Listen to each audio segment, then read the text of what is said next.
Welcome to DA Ex Machina, with your hosts, Naoma Finn, Steve Wildman Munrotis, and D.A. Roberts. Join us as we explore writing, books, authors, and all things horror. We will delve into the sightings, reports, encounters, and tales of monsters. We will also explore the writings of D.A. Roberts along with others in the horror genre. We will investigate the possibilities that monsters may not be safely locked away in the pages of books. They might just walk among us even now. Grab some popcorn and lock the doors. It's going to be a creepy journey. Welcome to DA Ex Machina.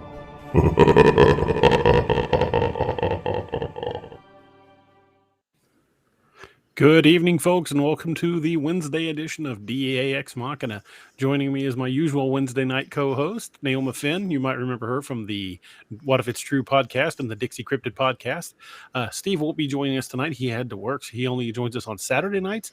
And also in the house tonight, because he's something of a subject matter expert, is Nick Valente of the North American Dogman Project. We are going to be discussing the Mothman tonight. And Nick's done a lot of research on it, so I'm glad to have him with us tonight. And I think you guys are going to enjoy the show. Naoma, how are you doing tonight? Just a little left of fabulous. How about you? Oh, about the same. And Nick, how you doing? Absolutely fantastic. And we're on top of it. We're speaking on a subject that I absolutely love. I mean, Dogman's number one with me, but a close second is Mothman. I've done almost as much research on him as I have on Dogman, and it sure is a lot. I can't wait to delve into this one tonight. All right. I've been looking forward to this one too. I admittedly, Mothman is not one of the subjects I've delved in as deeply as I have some others, but I've kind of had a crash course over the past week while I was prepping for this show. So I've learned a lot more about Mothman than I knew before. But it is a fascinating subject, and I would definitely like to go to West Virginia and take a look around. Nick, do you want to give us the background on where the first sighting was in West Virginia? Yeah, the absolute first. Well, first of all, he was seen between November 1966 and December 1967 in West Virginia, all throughout the state. The very first sighting, it's really a funny one. The very first sighting was on November 12th, 1966, and it was seen by not one, not two, but 5 cemetery workers in the Point Pleasant Cemetery area.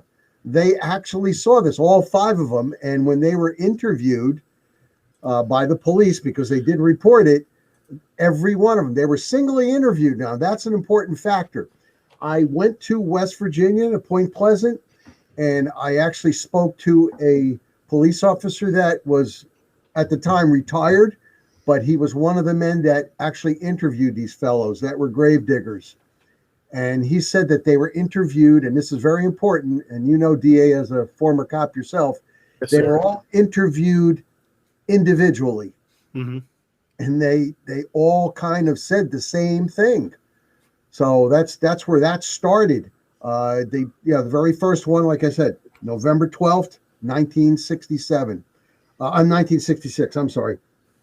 And then the next one, it was really crazy, the next one, because that was on the 15th, November 15th of 1966, by a married couple that were near the old TNT storage plant in Point Pleasant. And they were just driving by there when they first saw him. Now, the description is about 6'5" to 7 feet tall, glowing red eyes, dark gray, and his wingspan about 10 feet. So that was the very first two on the 12th and then the 15th of 1966. And it terrified these people. It terrified them so much that they went to the police station and reported it. So that's when they had a string of reports, back then. You guys have any photos we could throw up just to show what they... Sure do. Give me just a second. Throw something up there. Nick, we're catching a little feedback from your radio, from your speakers. Oh, Lord. Let's see. What can I do? Maybe I can lower it. All right. How's that, DA? Any better? Yeah, I think so. Okay. Yeah, perfect now. I tend to project and speak too loud, so it wasn't it. It was your speakers were feeding back to the microphone. We were hearing a little bit of an echo. Oh, yeah, you were talking twice as much, Nick. If I can turn those guys around, maybe. Yeah, let me do that. Cool. I got this giant sun. Look at that. Isn't that beautiful? That's a beautiful picture right there. Wow. Yeah. How'd you like to come across that bad boy? I actually would. I'm going to go with no. Nick says yes. No, I'm going to go with DA on that one. I'd rather not meet him. Here's a quick story. In like I said, he was seen in West Virginia at Point Pleasant and throughout the state between 66 and 67. He was reported to be in a building that was under construction, and police officers arrived there, and they split up into twos. I think there was like 6 police officers, and they were, I believe, on one police officer, he was on the 3rd floor. Now, picture this, the 3rd floor, they've got all the drywall taken out because it's reconstruction of this building, and there's the Mothman, and he comes face to face with him. And the guy's like frozen. He didn't know whether to draw his sidearm and fire. I mean, but what for?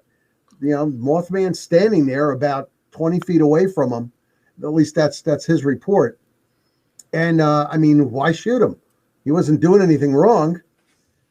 And anyway, he calls on he finally figures out, gee, I better call for some backup. And he turns to look at his radio and grab it and call for backup. And when he turns back, Mothman's gone. And they did come up to the 3rd floor and search for him, and nothing there. Put that picture back up. Not that one, but that one. See, that looks like a giant 4-legged spider with wings to me. That's a reason to kill it. With fire. Just because it's a spider, Naomi. Come on. Yeah, no. All spiders need to not be on planet Earth. Spiders need love too, Oh, not from me, they don't. See, I have a new theory when it comes to going out looking for stuff like that. I'm going to buy a couple of boxes of those Dragon's Breath shotgun rounds for my Keltec. Oh, yeah. Might not kill it, but there's nothing in the world enjoys being set on fire. Say, listen, that's a fact. Naomi, I have something for you besides, anti-Sasquatch and Dogman stuff, with the red pepper powder. I have something for you for spiders. Okay. Guaranteed to work, and it's natural. It won't kill any pets. Get yourself walnuts. Really? Crack the shell partially open. Uh-huh. And put it in the corners of the rooms where you don't want spiders. So Which would be every room in the house. They do not like walnuts at all. I find growing peppermint around the house tends to keep them away a little bit too. Nick, you got a question from the audience. Oh, what does it say? Let's see. Mrs. Chef Yoda says, Nick, do you think this is more along the lines of a government genetic experiment? Well, when I went to West Virginia, Point Pleasant, West Virginia, and I interviewed about 16 people, and one of them who I really, really, really can't put out his name or who he worked for, except DOJ, I can give you initials. His idea was that it could be a toxic mutation. So no, I don't think it's a government experiment, but during World War II time, toxic chemicals were stored in that exact area where he was first seen. Right, and it's funny where they stored it was an old TNT storage area built into the side of a hill, and it's still there today.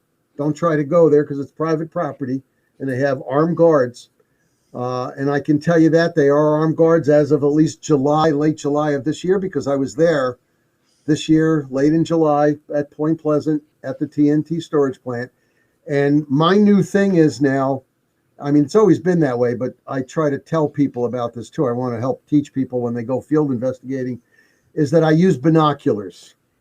And I scoped the place out, and I saw people there over the fence onto the private property, and a gator vehicle pulled up with 3 armed guards. 2 of them got out and advised the people to leave, and they were pointing at a sign there that said it was private property. Now, to get back to what I was saying, that exact area, about a quarter of a mile away, it was a storage area for chemicals. And the creature could be some kind of a strange mutation of wild bird.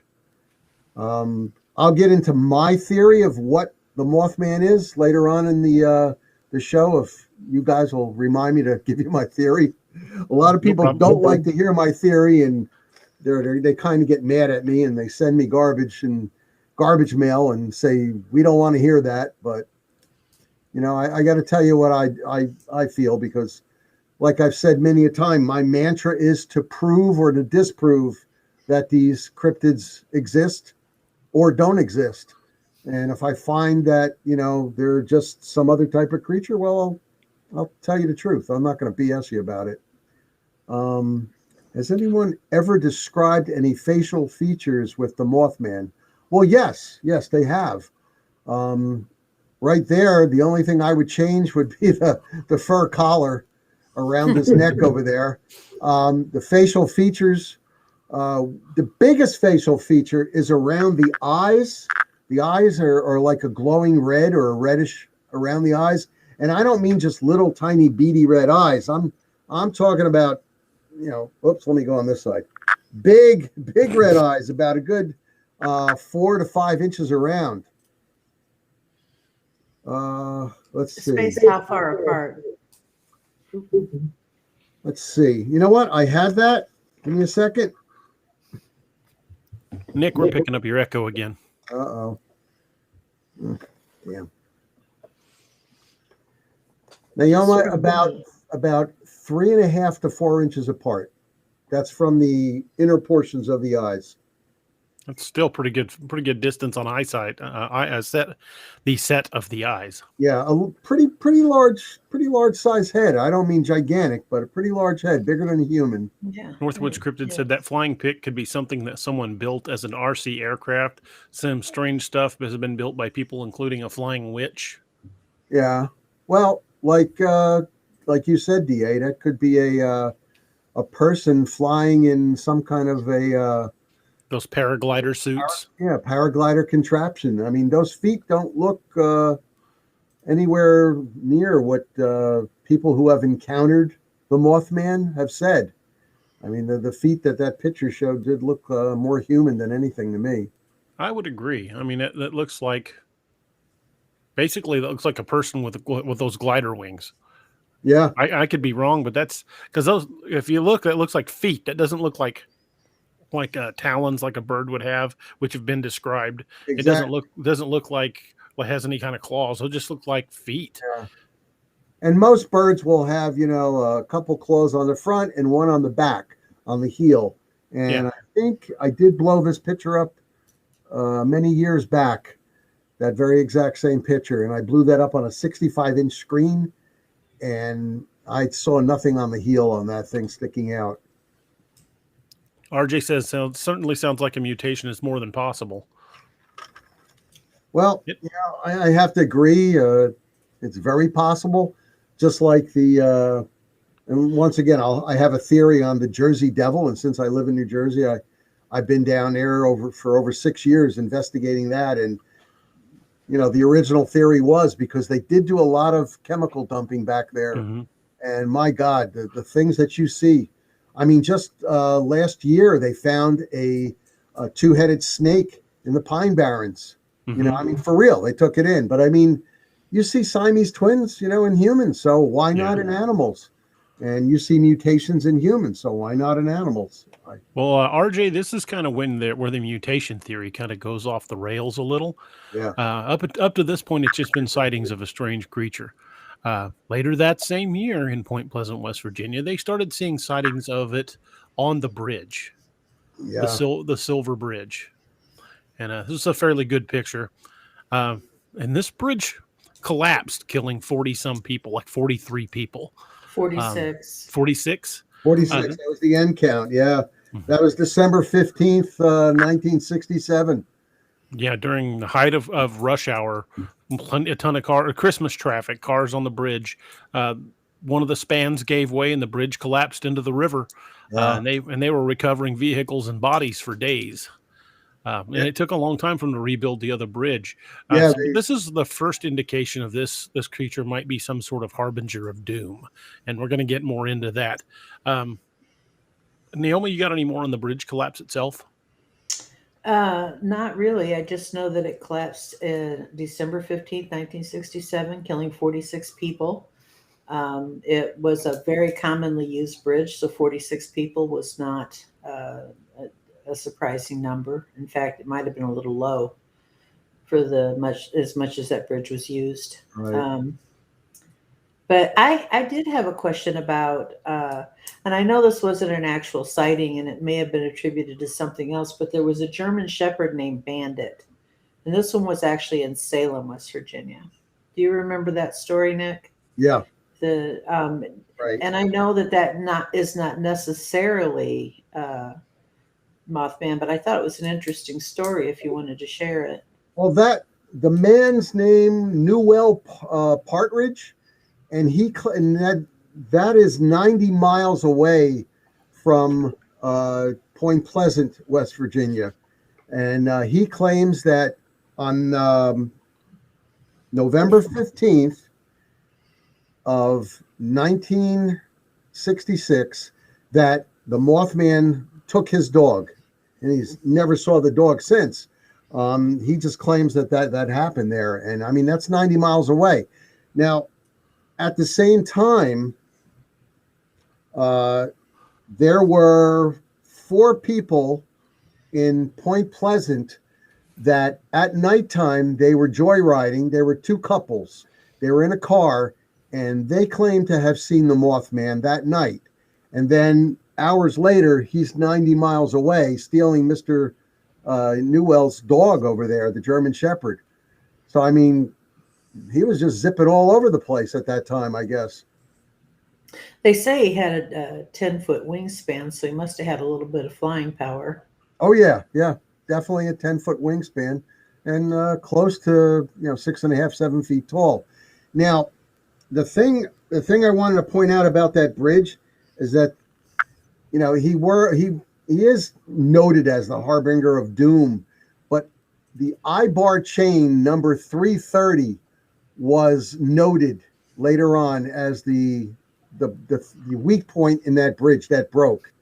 And since then, throughout the whole United States, I mean, it spread. I know we have that in New Jersey now, even though I think they're kind of behind. They do check, all the weak points in the I-bars in all the bridges. So that was something that was passed along. And I mean, I guess due to Mr. Mothman, people do check it out. The Mothman story came first and foremost to my mind when I was crossing those 2 rickety-ass bridges on the way into LBL. I was like, if I see something even vaguely bird-like fly from the top of this, I'm punching it and be damned the consequences. Sal over here has a question that's pretty good. People have tried to debunk the sightings, and like I said, I have my own theory on it, but he's saying large owl. There is no owl as large as they're saying the Mothman is. However, owls tend to bunch up in that area. There's certain types of owls, and as you can see, they have the red eye glow. And in that area near the TNT plant, there were some barns and some buildings over there where there were groups of owls, and a lot of people who were searching the area after the first bunch of reportings, like the cemetery gravedigger guys, they were searching the area over there, and they did find groups of owls, close to that TNT plant. So, I mean, that's part of the theory. But all the people that I spoke to in West Virginia, all 16 of them, all said that the Mothman that they had encountered and any information they had about it was that he was 6'5" or 7 feet tall. So I've never seen an owl like that big. There are no owls that big. I mean, there is an owl that's about 4.5 feet tall. I mean, the harpy owl, for instance, is pretty big, but there's nothing that's substantial. You stand next to somebody 6'5", that's a substantial height.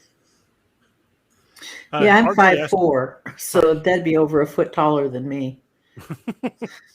Next time you get visited by your Sasquatch friends, go out there and Yeah, no. take some selfies with them. Take some barbecue sauce. Yeah. Sal, barbecue sauce, rope, and a camera for Nick. There you go. Sal, to answer your question, some of the official explanations that they try to put forward to Mothman that never quite really fit or rang true with anybody were these two particular birds here. The one on the left, I believe, is a type of barn owl. Yeah. And the one on the right is a type of crane that has this naturally occurring red patch around its eyes. Yeah. That would not account for the height or the fact that there were two red spots, not just one. Well, the sandhill crane. Mm-hmm. That's that one. I'm gonna throw out my theory. My theory is that it's a sandhill crane. I mean, people can believe what they want to believe, but I investigated it to the best of my ability while I was down there, and I do know for a fact that the sandhill cranes come out of Mississippi, southeastern Mississippi, and they do come up. They're also down in Florida, but they do migrate north, and they do pass through West Virginia. And my theory is that it probably is a sandhill crane. And you wouldn't believe how far up they go. They go all the way up to Chicago, the sandhill cranes. They're something. We have some greetings from Scotland, Moira Inkster, Slanjama. And thank you for joining us. Let's see. I'm trying to catch up on the comments. Mark Napier says, or it could be a mannequin with wings attached thrown from a cliff. I think it would have been more of a nosedive than level flight. I agree. Yeah. Yeah. Definitely be a nosedive. That would 5674 says the flying and bridge pics look like a gargoyle. I said that exact thing to Naoma before we went live. Yeah, I see gargoyles, and gargoyles fascinate me probably more than Mothman does. And I see gargoyle when I see the Mothman. We might have to do a show on gargoyles. I have more information written down about gargoyles tonight than I do about Mothman because I kept getting distracted. Well, did you know this one point that if you talk about gargoyles enough, that they come to visit you? Don't say I would that. hope so. I would like to have something cool hanging out on the front of my house. Might keep the neighbor kids out of my yard. Gargoyles are, and I'm going to quit saying the name because now Nick has me freaked out. But gargoyles are water spouts. They're just water spouts. That's all they are. They're water spouts. Northwoods Cryptid says, I've heard of eagles up in Alaska flying off with small dogs. I've heard of golden eagles actually picking up small children. Yep. Yeah, and the dog in West Virginia was actually a German Shepherd, so it wasn't even a small dog. That was quite a big dog. Mm-hmm. But hawks are pretty large around here in New Jersey, and we've had several of those. I don't know what they're called, those little tiny lap dogs that the ladies like to have. I mean, purse dogs. I personally like the bigger dogs, Rottweilers. Oh, but, right there. We've had in New Jersey a lot of dogs, and one person had a cat stolen by not stolen, but taken by a hawk. And what they do is they grab the dog or whatever, and they fly them up high, and then they drop them, and then they come down and eat them. So we used to have a really big barn owl that lived in our neighborhood, and it got one of the neighbors' cats that way. Oof. Wow. RJ says, Harbinger of Doom. That's what my mother-in-law's driver's license says. Probably a really nice woman. She just doesn't like him. Werewolf you should rename 5674. her. You know, first name Mothman, Mothwoman. Last Yeah. Harbinger of Doom. Harbinger O. Yeah, Doom. or Doom. Yeah. Werewolf 5674 says we have some bad bridges in the U.S.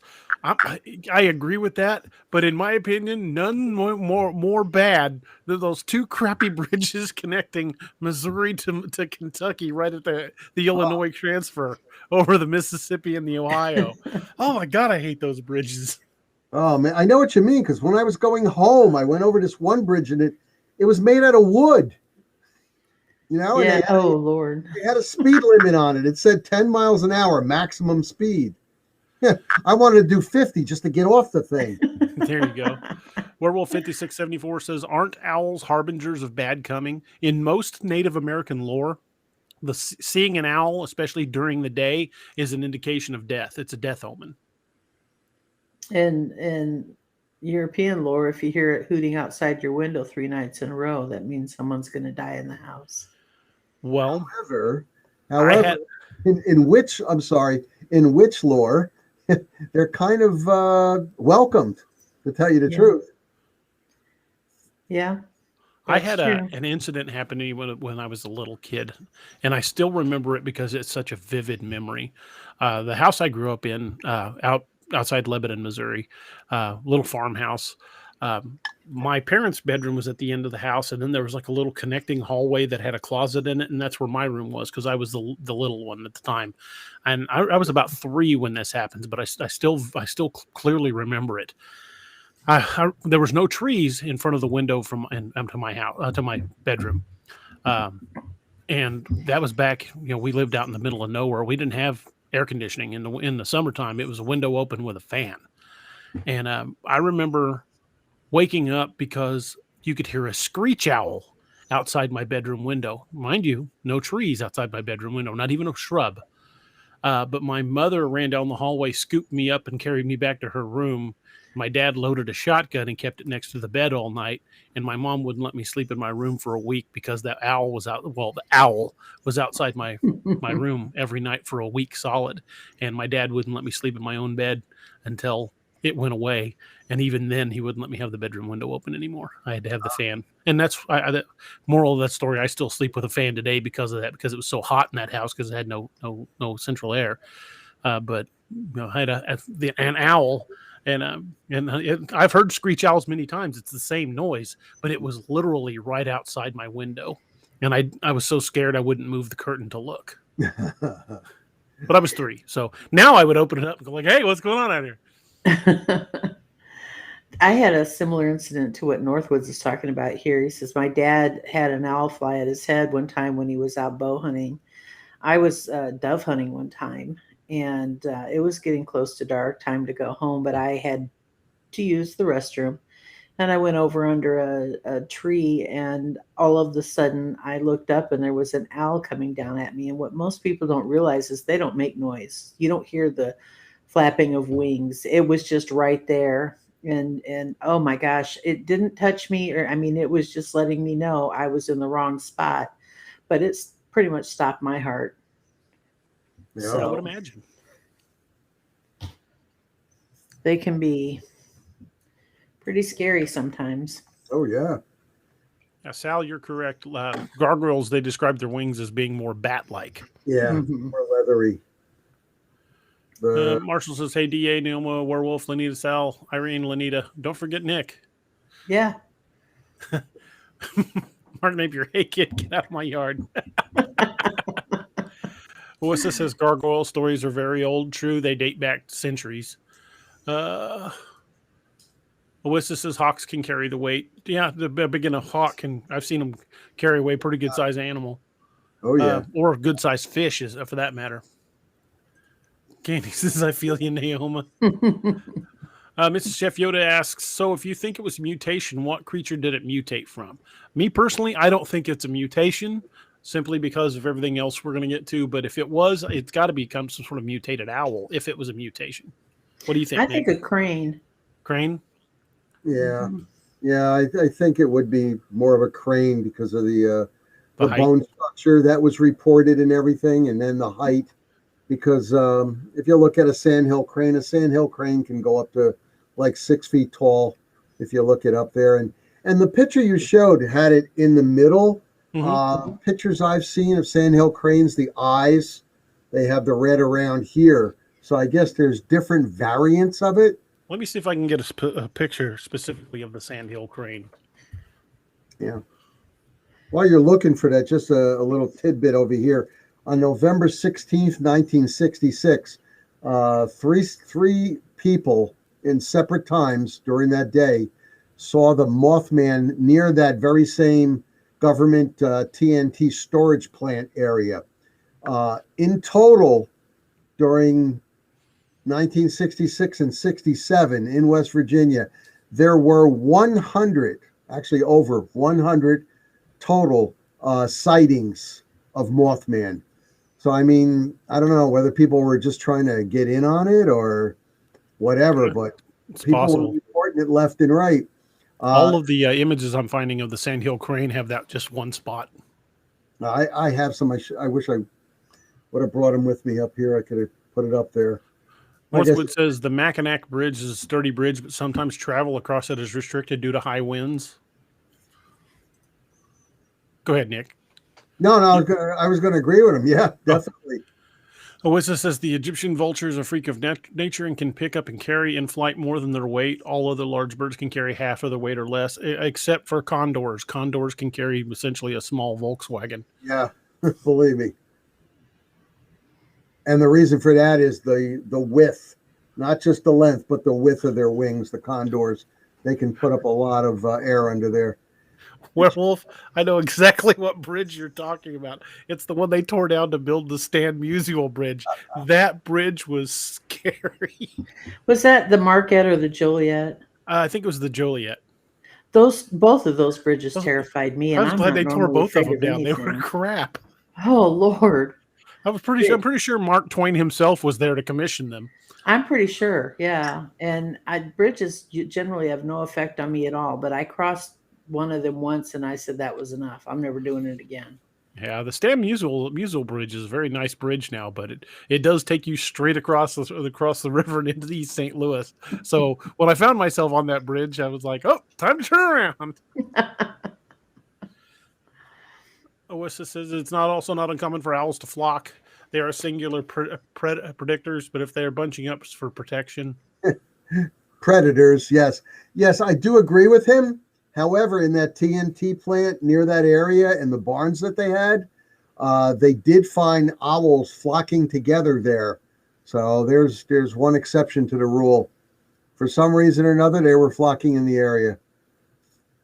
Owissa says, do any of you have a background in tracking or animal behavior?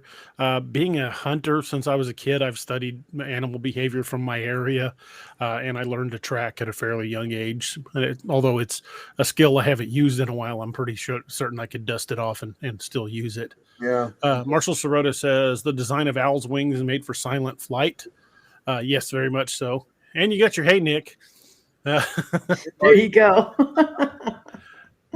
Sal says, are the sightings in other areas or is Mothman indigenous to West Virginia? Oh, no. Funny you should say that. Yeah. There is a veritable wealth of sightings from around the world. Good lead in. Yeah, that's the perfect lead in. We'll go back and discuss some of these individually, but I want to just give you kind of a cross sample. There are pictures, and I will bring one up right now, of the Mothman being sighted prior to 9/11. Right. In New York. These were taken from in New York City. I think that's Chicago, actually. Oh, this is Chicago? Okay, yeah, this is Chicago. I think that's the Sears Tower there. Yeah, it's being seen modern day in Chicago. There's a lot of sightings. A lot near the airports in Chicago for some odd reason. It was sighted in New York City prior to 9/11, in the days leading up to 9/11. It was allegedly sighted in Pripyat, Ukraine, just before Chernobyl went up. It was sighted by an American businessman on a business trip in Japan, just days before the Fukushima reactor went up. That was March 11th, 2011. And this businessman was coming out of a hotel, and he actually saw the Mothman. I believe that one is the one that was taken in New York. Okay, I had them on mixed up. 9/11. Yeah. Yeah, there's the Thanks, New Matt. York one. That one in Japan on March 11th, 2011. That was right after that they got hit by that massive tsunami. So once again, he's the predictor of doom. And I'm What was the wondering one if in it might actually have been 76? seen further back in history and just not been documented. Wasn't there a sighting in 76 in Philadelphia or Pittsburgh or? I don't recall. I don't either now. Of course, I didn't write that one down. I remembered to write most of them down. The Candy Mile says witches think they're a signal of something ending, meaning owls. Denise Snyder says we have screech owls and great horned owls all around our place. We hear and see them all the time. Oasis says, and screech owls are the only ones that nest on the ground. In my tribe, it is the screech owl that warns of a predator. Condor is also the largest flighted bird. Werewolf says you could see through the deck. Oh, on the bridge. Oh, okay. The Big Mac is really a really scary bridge when the wind blows. I believe it. RJ says we get 500,000 plus sandhills through here every year. Might mistake one at night for a heron. Sounds like Mothman could simply be people expecting Mothman, or so they see Mothman. Yeah, very possibly. Well, default name, whoever that is, where are you located? He's in Wyoming. In Wyoming? Marshall Sorota says, never heard of Mothman until 7 months ago. Yeah, the stories have been around for a long time of Mothman. There's even a movie about it called, had Richard Gere in it, Mothman Prophecies. Yeah, that's also a book. Very, very good book by Keel. His last name is Keel. Excellent book. Earl says there were thousands of TNT storage sites around the country. The weapons plant by Bush Wildlife was a hot zone. And Irene says there was one sighted right before the Fitzgerald went down on Lake Superior. Huh. I did not know about that one. Regarding the size of birds, the condor is the third heaviest bird. It is the great bustard and the Cory bustard. Am I saying that right? Are bigger, and then the albatross has the widest wingspan. Josh Jones says Josh Gates' crew got to go into those flooded bunkers. Some of them were dry enough to get into. They found shackles anchored to the floor. Weird thing for a TNT bunker. Good point. Jeff Yoda, so was this thing ever seen prior to 1967? That's a good question. 1966. Yeah, November 1966. That was the first sighting. Sal, African or European swallow? I was just going to ask the same thing. I don't know. Poof, I'm gone. How do you know so much about swallows? Well, when you get to be king, you know these things. Here's another theory that was thrown out there while I was out there originally investigating that about 7-8 years ago. Some of the people said because of all the strange paranormal activity in the Point Pleasant area, people were thinking it was like some sort of an alien activity. So they were blaming it on aliens. So what was the connection with the Native American chief Cornstalk? Supposedly they blamed part of the Mothman on the murder of a Native American chief named Chief Cornstalk, who supposedly cursed the area, but that wouldn't explain it appearing everywhere else around the world. No, not at all. I mean, for that area, yeah, but not in Chernobyl or not in Japan and not in New York City, near the World Trade Center. Definitely not. I couldn't understand that one. So I kind of discounted it because I would feel that there would be some other type of cryptid that would be in the area, because the cryptids, that type of a cryptid just doesn't come up a lot in Native American lore. At least Exactly. not any that I've read about. I don't know about you guys. I think it's some sort of harbinger of doom, personally, because it does seem to show up before major tragedies. I totally agree with you. I mean, the tsunami in Japan, Chernobyl, 9/11, the Silver Bridge. I mean, just to name, 4 of them. Yeah. I'm surprised that, they've had a couple of air crashes at O'Hare, over the last, 85 years. Yeah. Yeah, he wasn't there or seen there at the time, so I don't know. Well, there are others that have supposedly appeared. Of course, we discussed the Chernobyl disaster in 9/11. There was another bridge collapse, the I-35W bridge collapse. That was on August 1st, 2007, in Minneapolis. It was seen before 13 people were killed when that bridge collapsed. Of course, there was seen supposedly flying over Mexico City before the big swine flu outbreak in 2009, and that killed quite a few people. So it's not just that. I mean, there's other places where this thing keeps appearing, which to me is just kind of terrifying, to be honest. My oldest stepdaughter happened to be in very close to Minneapolis when that happened, and my husband called her, and I didn't know him at the time, but he called her and said, "So how's it going with the bridge collapse?"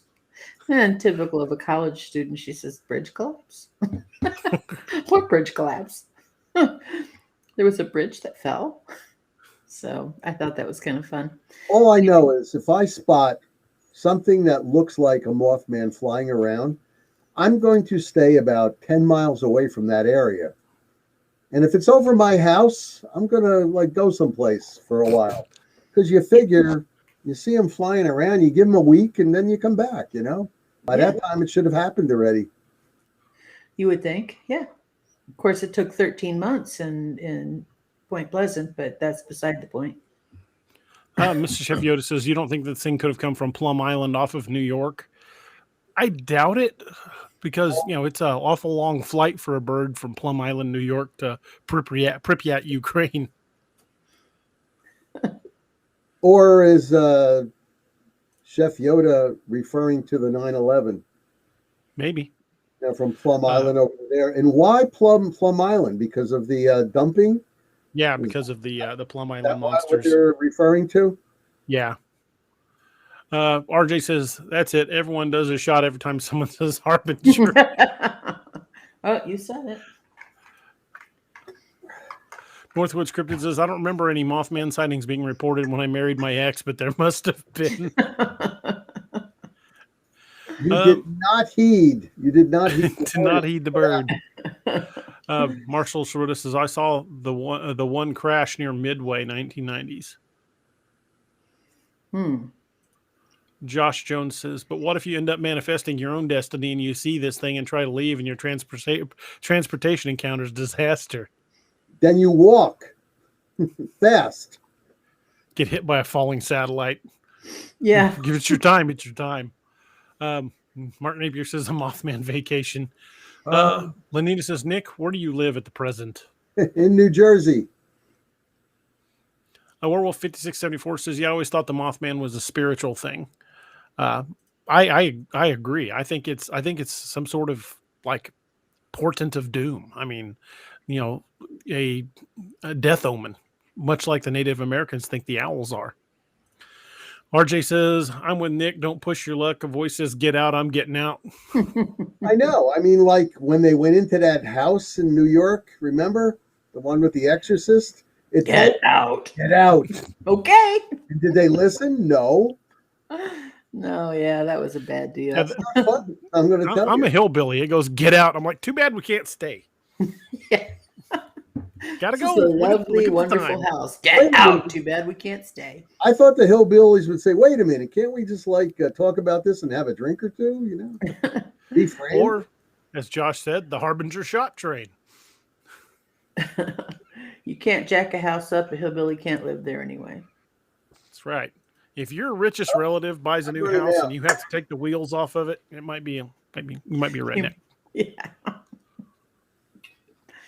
He might be from rural Missouri. If you have to walk more than 5 feet outside the back of your house to go to the bathroom, then you might be a redneck.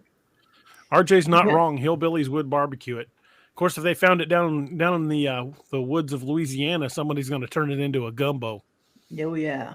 I saw somebody else comment about 5 minutes ago that Mothman tastes like filet mignon. I really doubt that. I think it would taste more like chicken. Probably a lot like bald eagle. Mm.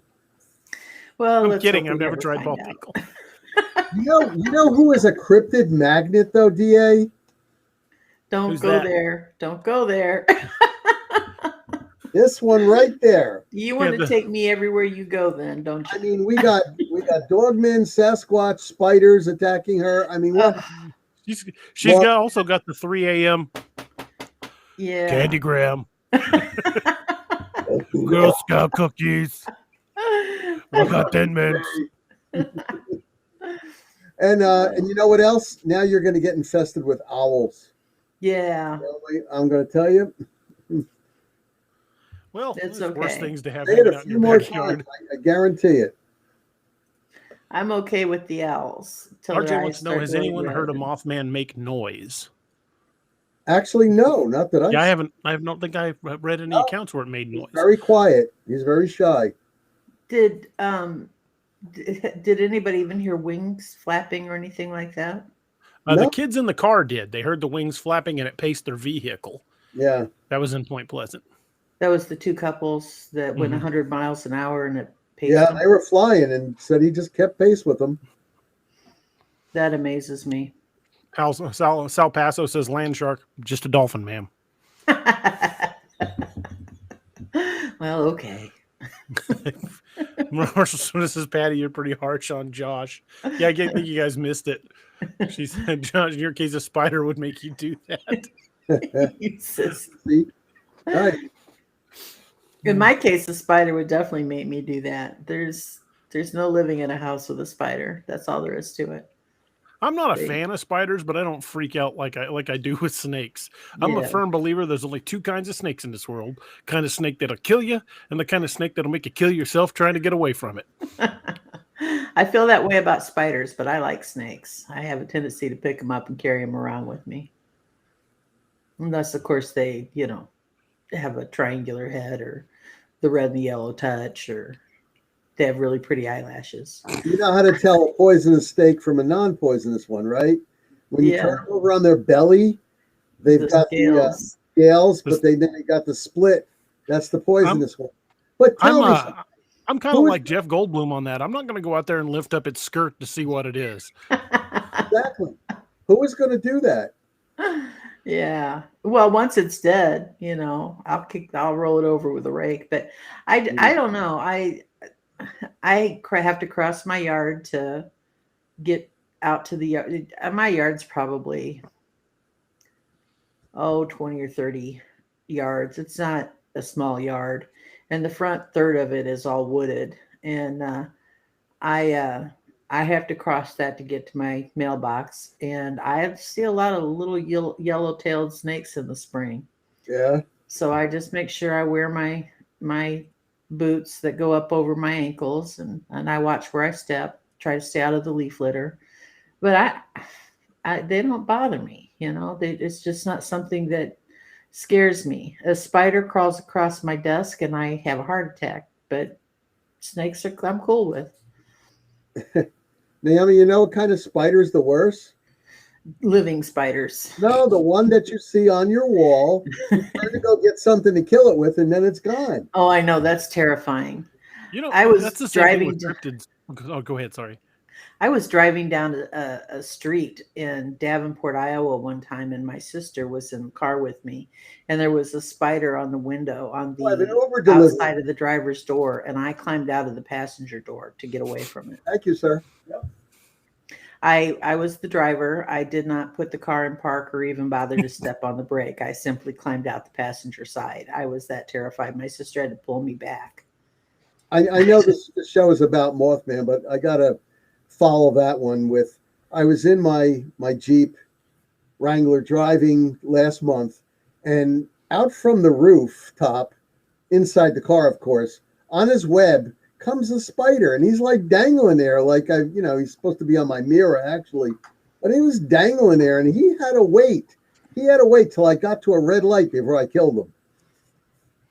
I was on my back porch letting Harley the Wonder Dog out a couple nights ago, and I opened the back door off to the deck, and of course Harley jets out into the yard, and I'm standing there, and there's like a good size like wolf spider just dangling down. Oh, so, those things can get big, DA. I take my finger and I go thwack, and I thumped it.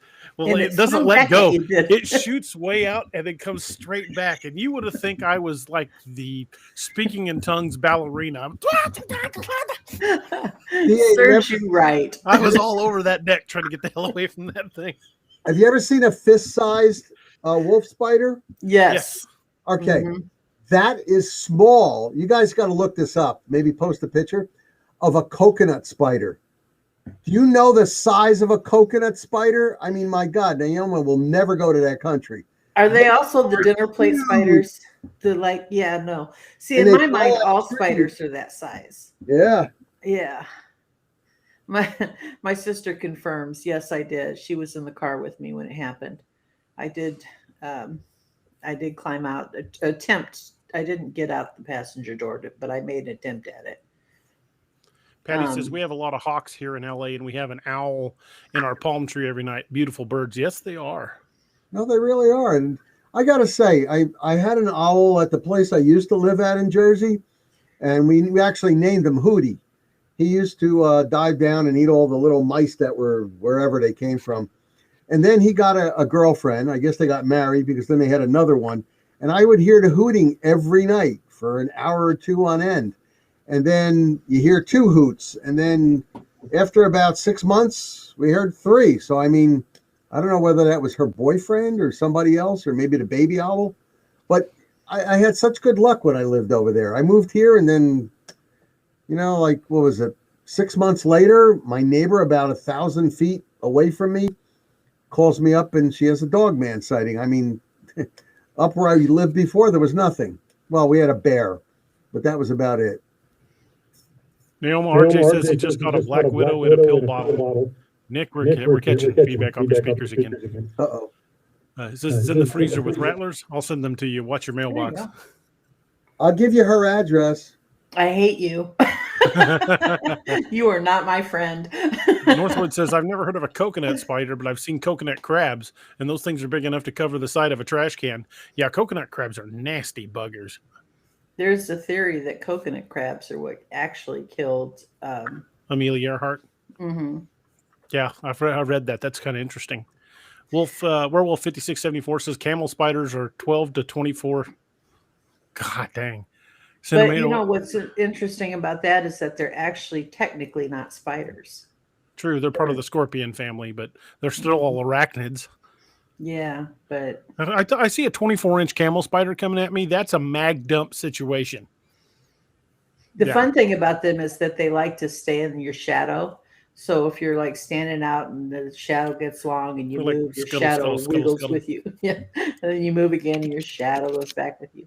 I would never, ever make it in the Middle East. I couldn't live there. Me either. I'm trying to get this thing to. I thought you were going to say, I'm trying to get Neoma's address up so I can send it. I was going to be like, Nick, don't you dare. Screen, Oh, darn. No, I looked up the coconut spider, and yeah, they're kind of big. Yeah. Irene Duet says, my baby brother sent my mom a picture of a camel spider. It was humongous. Sal Paso says, damn werewolf, you can probably hear them walk. Yeah. Sound like a mechanized infantry. Mrs. Jeff Yoda says, if I saw those camel spiders, I'd need some new underwear. I'm right there with you. Lindy says, is a wolf spider similar to a garden spider? I think they're actually a member of like the orb weaver family. I don't know exactly, but we just always have called them wolf spiders. I think that's actually what they're called. But they get pretty big. I mean, that night we were down in Joe Bald Recreation, the last time we went filming down there, and Josh was freaking out about the spiders. Those were wolf spiders hanging between the trees, and a couple of them were about that big around. Like I said, they're fist-sized, and we even have New Jersey. The ones that were down there that night were big enough. I would have just shot them. I'm not going to try to kill them with anything else. I ain't getting that close. And by God, don't just wing it. You piss it off. I'm not allowed to have a flamethrower because there'd be big burn spots all over my walls. Meg, what year was that? It says in New Jersey Bayside prison riot 47. A man, his wife, and son experienced a winged creature circling their car over at 60 miles an hour. Ooh, that's wild. Route 47.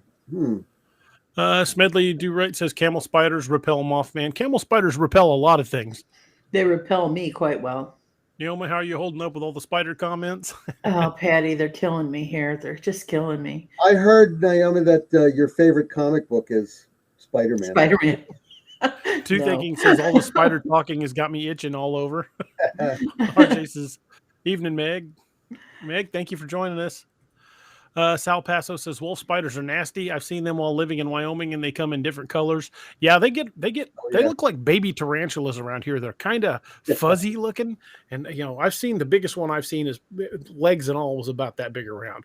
Yeah. And I pumped up an air rifle like 30 times and blew that one into pieces. I wasn't getting close enough to him. I'm sending you pictures of wolf spiders. The one I saw had a lot of eyes. Smedley says no Mothman in Iraq. Not yet. No, the camel spiders keep him out. Even Mothman won't go near those. Candy Miles says we used to catch giant spiders in Kuwait. Yeah, I'm going to take a big old pass on that. I hate spiders. Marshall Sorota says Naomi ordered a flamethrower to fix her spider problem. Hey, Elon Musk was selling them for a long time, and I kind of know how to make one, so it's really not that difficult. But all right. Yeah, improvised flamethrowers are pretty easy to make. I know how to make one with a can of hairspray and a lighter, and it works. Mm-hmm. Well, heck, a quick improvised one is a can of hairspray and a lighter, just or a can of Lysol. Lysol works really well too. Oh, I didn't know that. I've been wasting hairspray all these years. However, the air freshener my wife bought for the bathroom will not ignite. I know. I tried. There was a spider in the shower, and I was going to give him a fiery send off to Valhalla, and all I did was make him smell like a stripper. Oh my! You know what? That'd be a good one for your next book. There. What, spiders that smell like strippers? No, but giant spiders. That's one I won't be able to edit for you, DA. Just so you know. RJ says, yeah, those things are coming in the house now with nights in the 20s and teens, along with everything else. Marshall Sorota says WD-40 is a great accelerant. Yes, it is. Meg Mills says 10/28/2017, Nick. That's for New Jersey? Yeah. Northwich Cryptid says, I hate the parts of the Lord of the Rings movies with the giant spiders. You and me both. That one gives me the heebie-jeebies. Irene Duet says, my baby brother was a medic in Desert Storm. He said they had some pretty weird spiders and snakes. Yeah, anytime you get in the desert, everything out there is trying to kill you in one way or another. I'm sending you a picture of a camel spider, too. Who, me? Yeah. I've sent you 2 pictures of wolf spiders, and now I sent you a picture of a camel spider. Oh, well, I haven't been paying attention to my Facebook. Oh, well, now you can. Well, I will have to put these pictures up. Just let me know before you do. Oh, she's your favorite. See, she didn't send them to me. Well, I'm going to load them right now, but I'm not putting them up on the screen. Okay. I appreciate that. Okay, I've got... Yeah, I'm not going to send you... all 3 of them loaded. I'm getting ready to show them. So you ready, Naomi? Okay. Go for it. This is the camel spider. And that's probably a small one. The next... Yeah, it's not a very big one. No. And the next 2 are wolf spiders. That's a quarter for size comparison. That's a pretty good one. They crunch when you step on them, too. Yeah, they do. They make a mess on the bottom of your shoe. I took them down there. They make a mess in your pants, too. They make my pants stink. Meg says, I love tarantulas. Just don't drop them. if you have them in your hand and you drop them, they will die because they're very, very sensitive. I have a friend from high school who is now a friend on Facebook, and she has pet tarantulas. And every now and then I'll be scrolling through Facebook, and she'll be sitting with one on her head, and I just, I faint. And when I come to, my screen's gone black, so I must stay fainted for quite a while. I just, Northwood says a B-52 strike would not be overkill for desert spiders. I would agree with Northwood's 100%. Toothaking says good time to step away from the PC for a minute. Yeah. Marshall Sirota says, Meg, my daughter has them in Weimar, Texas. It's an episode we should consider, but I'll have to excuse myself that night about the giant spiders in Texas, the spider cryptids in Texas. I won't want to be part of that. I've heard enough stories about them. I want to see what DA could do in a book with giant zombie spiders. Zombie spiders? Oh, How would the Lord. spider be a zombie? Well, I guess, you killed it and it came back. Yeah. I believe all spiders have that ability already. I don't think that's they a can good ever start permanently for the die. book. You have Naomi at her house, and she's killing these big giant spiders, and then she goes out to get some spider spray, and she comes back, and they come back, and they're And they get bigger when they come back. and They they're do. attacking. You used to be my friend. I used to I'm think just you were trying to my help friend. Ed make a living. Yeah, but you're helping me have a nervous breakdown. Exoskeletons, yes. Yeah. Yeah, I probably won't be doing anything with spiders anytime soon. Not if you want to keep your editor. Although I'm pretty happy with the direction Lakeview Man 3 is taking. Oh, yeah. Yeah, Nick, you haven't read the most recent part. I just sent it to you, but my alphas are giving me good feedback. Oh my God. I think a couple of my alphas are in the chat room tonight, and they know exactly what I'm talking about. But I think I'm going to really, really surprise some folks with Lakeview 3. I think I'm going to stay up and read that next couple of chapters you sent me tonight. Awesome. RJ says, I'm wondering if anyone has cast tracks or prints from Mothman. Are there any tracks? I've never heard of any tracks, but there were scratch marks on a vehicle. Yeah. They only had scratch marks on the vehicle. The person did report it to the police, and police did take pictures, but there's no footprints. No footprints, at least that I've encountered in interviewing people or in any research. But they have seen them standing on the ground, right? I mean, they've seen them in the. I've never heard of anybody catching tracks, though. It does lead me to believe you could probably take one out with a industrial-sized bug light that you hang on the porch. The big blue bug zapper. when the lights in your house go, you got the Mothman. Like, we got to make it this time. Can you imagine the size of that bug zapper, though? Oh, you'd have to run directly off the city feed. It couldn't come through your 110. And it'd be so pretty, I'd have to touch it. Your whole neighborhood would be lit up blue. Ooh, it's pretty. Somebody wants to send you some trained attack spiders. Oh, good.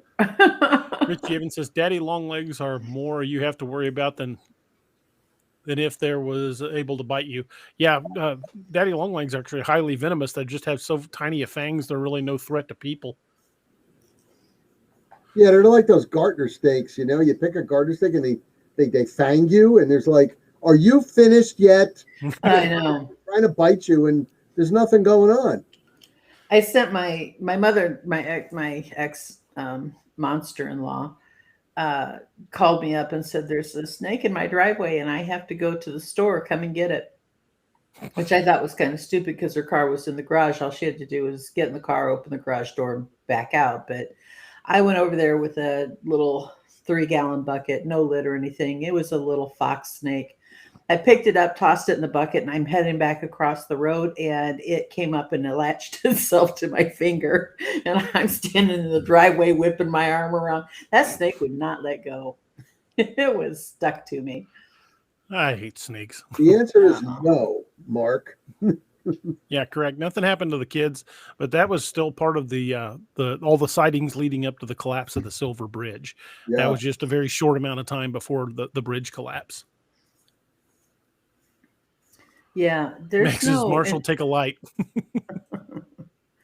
there's no indication that Mothman has ever attacked any humans, right? I mean, there's the question about the dog, but They chased the car and scratched their vehicle, but I've never heard of an account of it attacking a person. Although if it's that big, it could probably carry one off and never be heard from again. So, true. and people go missing. It does happen. The Missing 411 series has taught us that. Mm-hmm. Yeah, and I was thinking maybe because it's so big, it might just be a case of it was sexually attracted to the car. Oh, that's nice. Like the lights. Yeah. I'll be right It is a back, moth. guys. I got a doorbell ringing. All right. Well, Probably what the the? Mothman making a delivery. Here you go. That is a good moment to hear a word from our sponsor here at DAX Machina, the good folks over at Dark Angel Medical. I carried one of their kits forever as a law enforcement officer, and there's no finer kit in existence as far as I'm concerned. If you got to bet your life on a kit, bet it on the Dark Angel Medical kit. They have kits for every need, from basic first aid all the way up to full-blown trauma kits, and they have what's called the Kit for Life Guarantee. And it means if you use your kit to save a life, you contact them with the documentation and they will replace the contents of the kit for free for life. And that's just a great guarantee to have. And a med kit in the way the world is today. And if you're going to be going out in the woods, whether you're going out bigfooting or looking for Mothman, or, even just hiking, or, going out to the target range, you never know when a nasty injury might happen. Get a kit, get a tourniquet, and learn how to use them. The life you save could very well be your own life or someone you love. Here's Dark Angel. Everybody, this is Kerry Pocket Dot Davis from Dark Angel Medical, and you are listening to DAX Machina with D.A. Roberts. You may recognize me or some of my products from Dark Angel Medical in some of the Apex Predator, Lakeview Man, and Wild Hunt books, and you can get those products at www.darkangelmedical.com, along with training classes on how to use those products and save a life. Shoot us an email at info@darkangelmedical.com and be the difference. And that's Kerry Davis from Dark Angel Medical. I'm sure you'll recognize him from the Apex Predator books. He's shown up in a couple of those, and he's probably going to be making a cameo in a Wild Hunt book very soon. He's also about to release, it should come out hopefully by Christmas, med kits with the Team Odin logo on it. So there'll be Team Odin kits, just kind of custom built for us here at the show and for my book series, because Kerry's been such a huge fan of the books for years, and he's my go-to guy when I need an injury. I'll write a scene with an injury, and I'll say, "All right, tell me how to save their life." And sometimes he'll go, "Well, you pretty much screwed this one. He's going to die." So I have to rewrite the scene to where they can pull through. But he gives me all my combat medicine. And the most recent scene, which was from Lakeview 3, I just sent him the other day. And I sent it to him. And he goes, "All right, what am I trying to do?" I said, "I want to know if it's fatal." He goes, "Most wounds are fatal if they're bad enough." I said, No, I want to know that this one couldn't be saved. And he read it over and he goes, "Yeah, you buggered them pretty good. They're not going to come out of this one." He said they wouldn't have survived. They had a trauma team and a surgery suite standing by. He Wow. said, "This one was going to die within minutes." I'm like, "Well, that's exactly what I needed." So Did you change it or did you kill him? No, I killed him. Okay. Just wanted to see what direction I needed to know for certain it was fatal. All righty then. And I'm excited for this book to be finished and released. I think it's going to shock some folks. It's a little over 30,000 words now, which means I'm approaching the almost to the halfway mark. Maybe I can break that halfway mark tonight. But I do want to try to get that one done and completed and into edits in the next few weeks. Because once I get on a roll, they go pretty quick. But this one, I've been running 3 books at the same time, and juggling 3 projects at the same time, probably not my smartest idea. So I'm going to wrap up these 3 projects in sequence, and then I'll probably just go back to concentrating on one at a time. I am actually the opposite. I do better if I'm writing multiple things because if I get to a point where I'm stuck or I don't feel like I'm gonna, I don't know, if I'm at just a slow point, I can turn to something else and write, and all of a sudden in the middle of that something will come up, and so I'm usually pretty good at keeping multiple um, projects in my head at all times or on my computer. I I like concentrating on multiple projects, but I need to just focus on one at a time and have the others as background. So, like if I hit like a writer's block on a project, I can work on something else until Hmm.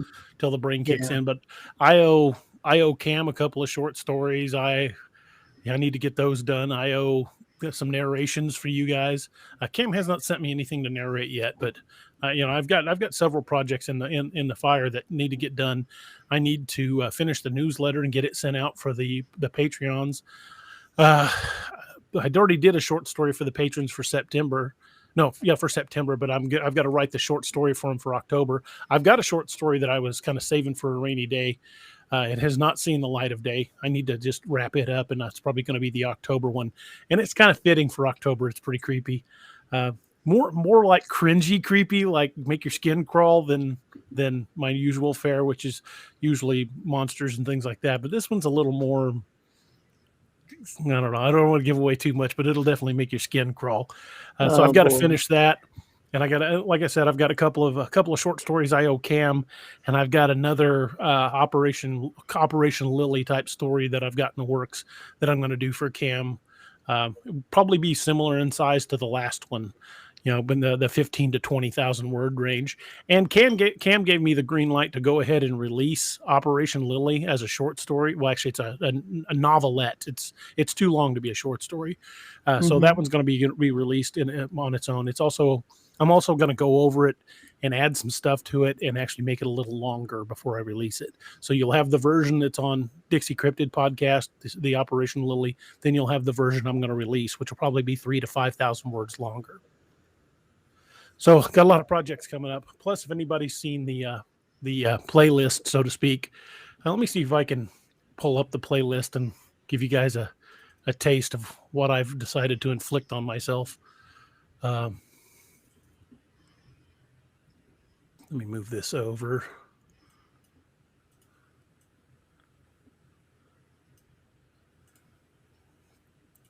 Sorry, I got to juggle like 12 things to get everything back where it's supposed to be. Okay, I let me can share sing, this. but then people think the show's over. I'm going to share the screen real quick. Got to make that one full size if I can. There we go. This is the list for 2021 and beyond. As you can see, it's a fairly lengthy list. I've got 20 projects in the works, and I'm also about to add like 5 more to this list. All of the ones that say working title, all the people that are members of the Patreon community are going to help title those because I don't have actual titles picked out for them yet.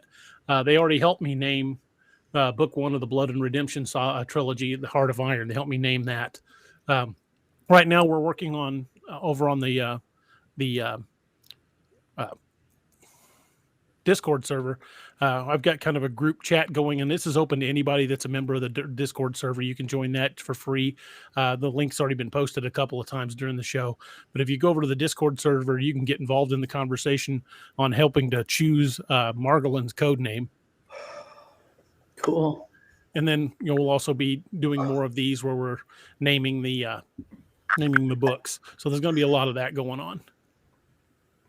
Wait till we go back live. I got to tell you something. Wow. What's up? I think our buddy over here is a harbinger of doom. What'd I do? Well, my next door neighbor, a single mother of 2, rang my doorbell, and she had a giant spider that I had to go kill next door. I get in there, and this thing's only about the size of a quarter, for crying out loud. But it was No such thing as a spider that small. I'm like, you got to be kidding me. We were just talking about spiders. My background is exactly how you deal with those kind of spiders. Burn it with fire. I grab a napkin and I go to swat this thing, and I thought I hit it. And I come away and no, it's not dead and it's running. Everybody was screaming. Oh God! And I told them about what we were just talking about. I'm blaming it on you.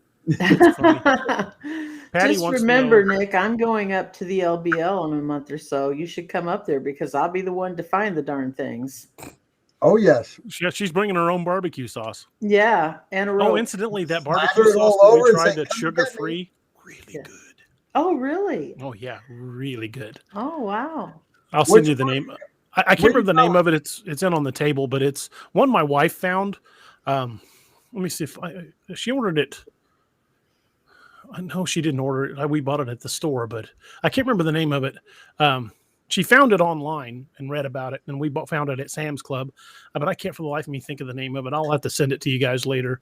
But it's sugar-free barbecue sauce, and it does not taste like sugar-free barbecue sauce. It's very, very good. In fact, I'm going to be making, after the show's over, I'm going to be making some stuff with it. So I grilled some chicken earlier with red and yellow bell peppers and some onions. So I've got all of that already put away. I'm gonna make barbecue chicken mac and cheese. Oh God, you got to talk about food at this time of the night. Do you realize what time it is here? Well, I'm cooking this. It's 11:15 here. I'm starving now that you're starting to talk about food. Sorry. Hey, I sent you the link to the Rockin' Pig Saloon. Oh yeah. Yeah, Is that's it G. Hughes by chance? what's that? G. Hughes G. Hughes. barbecue sauce? Maybe. That sounds right. Sounds kind of familiar. I'd have to look it up. I'll have to go grab it off the table, but maybe I'll grab that in a minute. I don't know if I have to slip away to the bathroom because I'm about most of a coffee cup down with another one to go. Patty Gonzalez says, DA, do you ever mix up character names in the book since you're writing 3 at the same time? On occasion, but I generally catch it pretty fast. And if I don't, my alphas do. They're like, hey, I don't think you meant to say this character here. I'm like, got it. Alyssa says, you never get bored with research writing. I research everything. I mean, every book I use, I research the cryptid that's in it like crazy. I bought books on the Ozark Howler just to read the books for the Lakeview Man 3, which has an Ozark's Howler, and it's got elements of the legend, but I added my own twist to it, which I always do. But I think if you guys are familiar with the Ozark's Howler, you're going to be pretty happy with the way this one comes out. Oh yeah, definitely. Mrs. Chef Yoda says, DA, you should show that pic with the wolf in the tree. Oh, the one we took down at Joe Bald? I actually got a slightly better version of that was cleaned up in black and white. You can definitely see the head on that thing. And there you can see that it's canted. It still freaks me out. There it is behind the tree. Ooh. I need to live by Irene, by the way. Why's that? Because she made pumpkin bread today. Ooh. I don't care for anything with pumpkin in it. Oh. I don't care for coffee flavored with pumpkin, but other than that, I love pumpkin. One of my favorite things is pumpkin butter. Oh yeah, that's a good thing. I went to Dunkin' Donuts today and I got their little tiny round pumpkin donuts that they have there. They're really tasty, I'll tell you. Northwoods, shoot me a message after the show and maybe I can help you with that. And we can brainstorm and see if we can come up with a title for you. Be more than happy to help. Irene says, DA, my cousin wants to know if it's okay for me to record your shows and then he can listen to them when I get back to the Upper Peninsula in Michigan. Absolutely. Feel free. I'm going to be working on something very soon. Josh Jones and I have been talking about it. It's not an immediate thing, but it's probably going to happen in the very near future. We're going to try to re-record sections of the broadcast, if not the broadcast in its entirety, and then upload it to like iHeartRadio and some of the others like iTunes, so people can listen to them as actually pure podcast without the video component. So that's in the works. Sal Paso says, Neoma, you're a troublemaker. Yes, she He is. Smedley And Two a Right says, tough little spider. dude. I'm just a trouble magnet. Mm. Oh, where RJ you says, Sweet going? Baby Ray's. That's usually my go-to, but I got to tell you, that sugar-free sauce for what it is, it's a pretty close second. It's pretty damn good. I will have to in Werewolf 5670 sources what the name of the barbecue sauce. Let me just text my wife. She could tell me right now. Meanwhile, I want to throw in, if you ever can find it in the supermarket, Jimmy Bean makes a barbecue sauce, and I've had that. pineapple in it, and it's out of this world. That sounds pretty good. Sticky fingers? No. Marshall says time to order a pizza, Nick. Oh God, stop, please, people. RJ says, Sweet Baby Ray's, no sugar added, is great. That sounds pretty good. I might have to try that. Yeah, you've already talked about that. Maybe I bet it's Kinders. Or Nick talking about food. Is it Kinders? Just a word right at this time of the night. That's why I keep drinking these cans of water. It's a flavored water. It's peach. See? Peach water. No sugar, no carbs, no nothing. Marshall Sorota says banana bread. Heck yeah. I'm on board with banana bread, but I don't like anything pumpkin. Never have. Patty Gonzalez, I just bought pumpkin butter at Trader Joe's today. I like making it.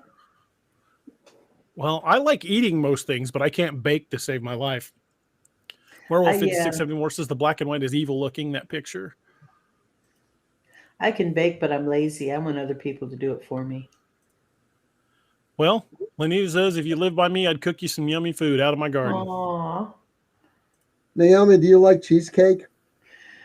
I love New York style cheesecake. It has to be New York style. I am going to bake tomorrow evening a cheesecake for my father for his birthday on October 3rd. And that's all he wants. He just wants a cheesecake. And it's a 10-inch springform pan sized cheesecake. Oh. It's about 4 inches high, and it's 2,700 calories a slice.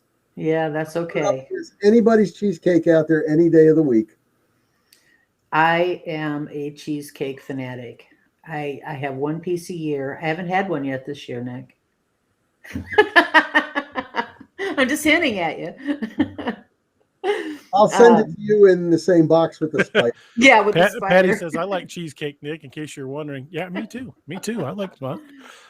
I love cheesecake, but I hate the instant no-bake cheesecake that people make. Oh, God.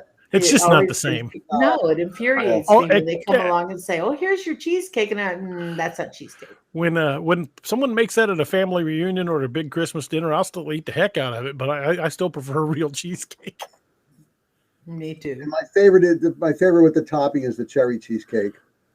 Oh, Robert Schneider says, "Have you heard of the monster of Partridge Creek cryptid in Canada?"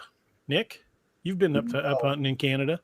No, I have to admit, no, I haven't. That's a new one on me. Mr. Schneider, if you've got some links to that or would like to post a link to information about that, I would love to learn more about it. Me too. My wife says it's G. Hughes Smokehouse sugar-free barbecue sauce. And we got the hickory flavored. And it's super good. Yeah, I want cheesecake now. I'm done with barbecue sauce.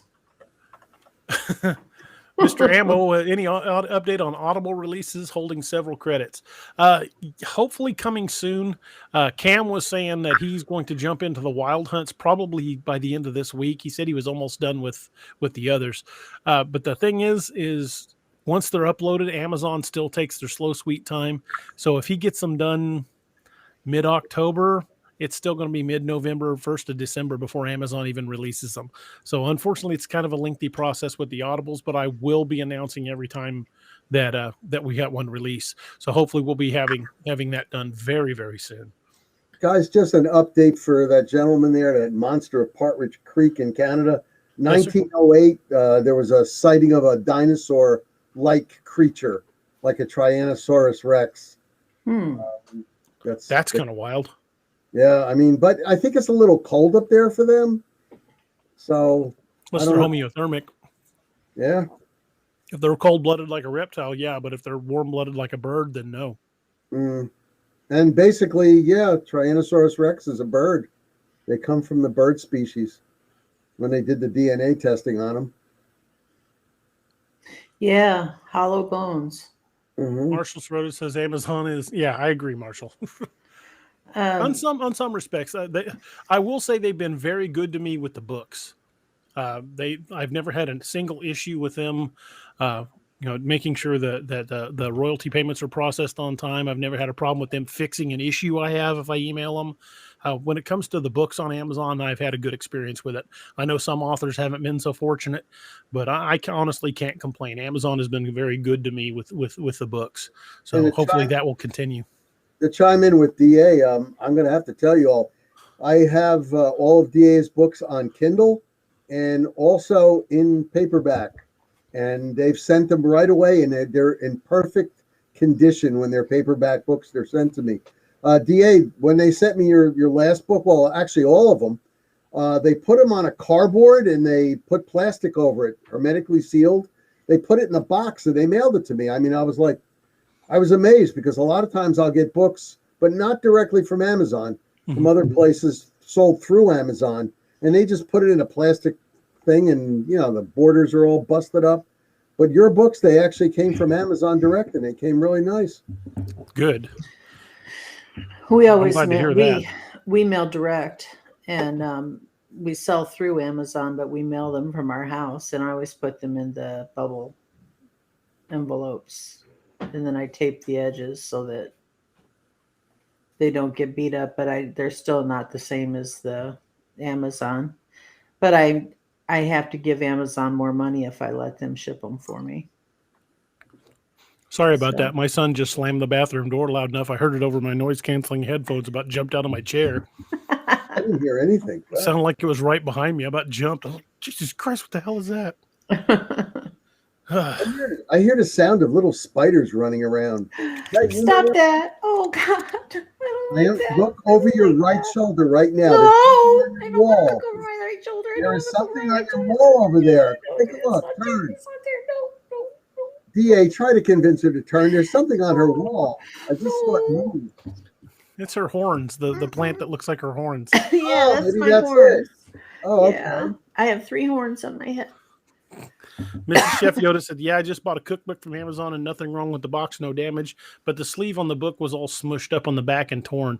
If you contact Amazon's customer support, they'll probably send you another book.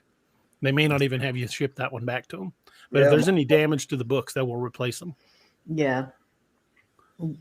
Absolutely, they will. And so will we. Anybody who sells through Amazon has to make that agreement. Well, it looks like I may have to postpone my trip to the Devil's Den, the Devil's Well, the portal to hell up in Stull, Kansas.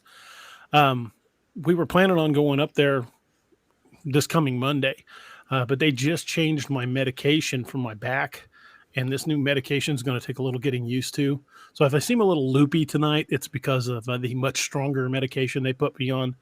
And if I pull a narcoleptic, and we're talking about just somebody page me and wake me up. If I decide to become all narcoleptic, just let me sleep. It's fine. Naomi can finish the show. Yeah. But thus far, it has made me a little drowsy. It has made me a little lightheaded, made me a little afraid to drive, but it has done jack shit for back pain.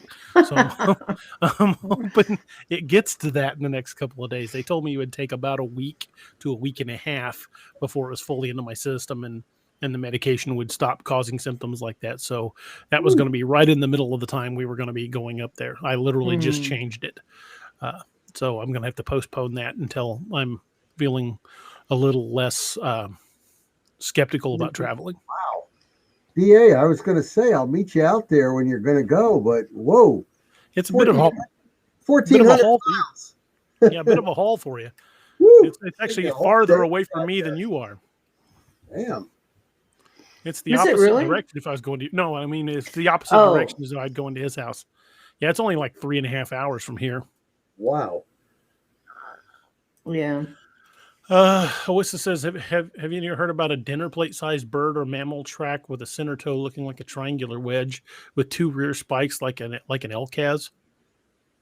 Well, a lot of birds have a rear spike, not two, Mhm. but no. Where was it seen? Australia. They have weird birds there. I'm Oh, sure it's yeah, everything Australia. in Australia is trying to kill you. I'm I convinced of it. agree. You go on the beach, you got a shark comes right up on the beach. I mean, come on. Mhm. Where else can that I happen? mean, Australia killed the crocodile hunter. If that guy can't survive down there, I'm not trying. Well, and it's not even the big stuff that's so scary. It's the little tiny blue-ringed octopus and the box jellyfish and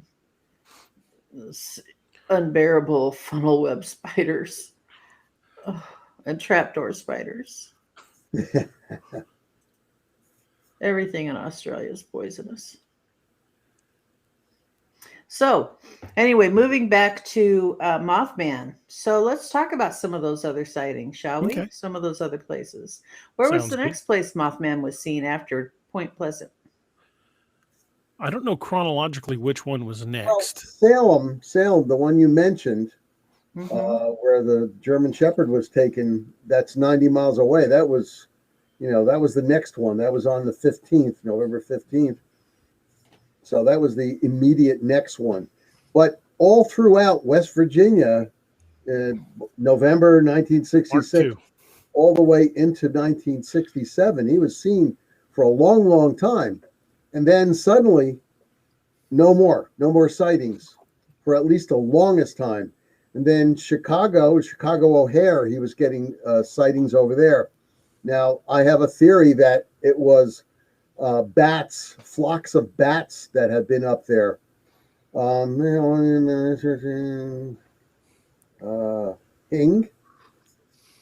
and do you girl worldwide? What's Hing? I think he means researching things. Oh, thing. Okay. Well, anytime I've gone, I've been researching cryptids in particular for it's now 23 years. And anytime I've gone out of the country, I've made it a point to contact, local police departments or anybody in the military and ask them if they've heard of such odd animals or creatures. I have to describe it to them if they do speak English, and if they don't speak English, then I have to get somebody to, translate for me what I'm exactly looking for. And you're always going to come up with some sort of a odd looking creature that people have seen.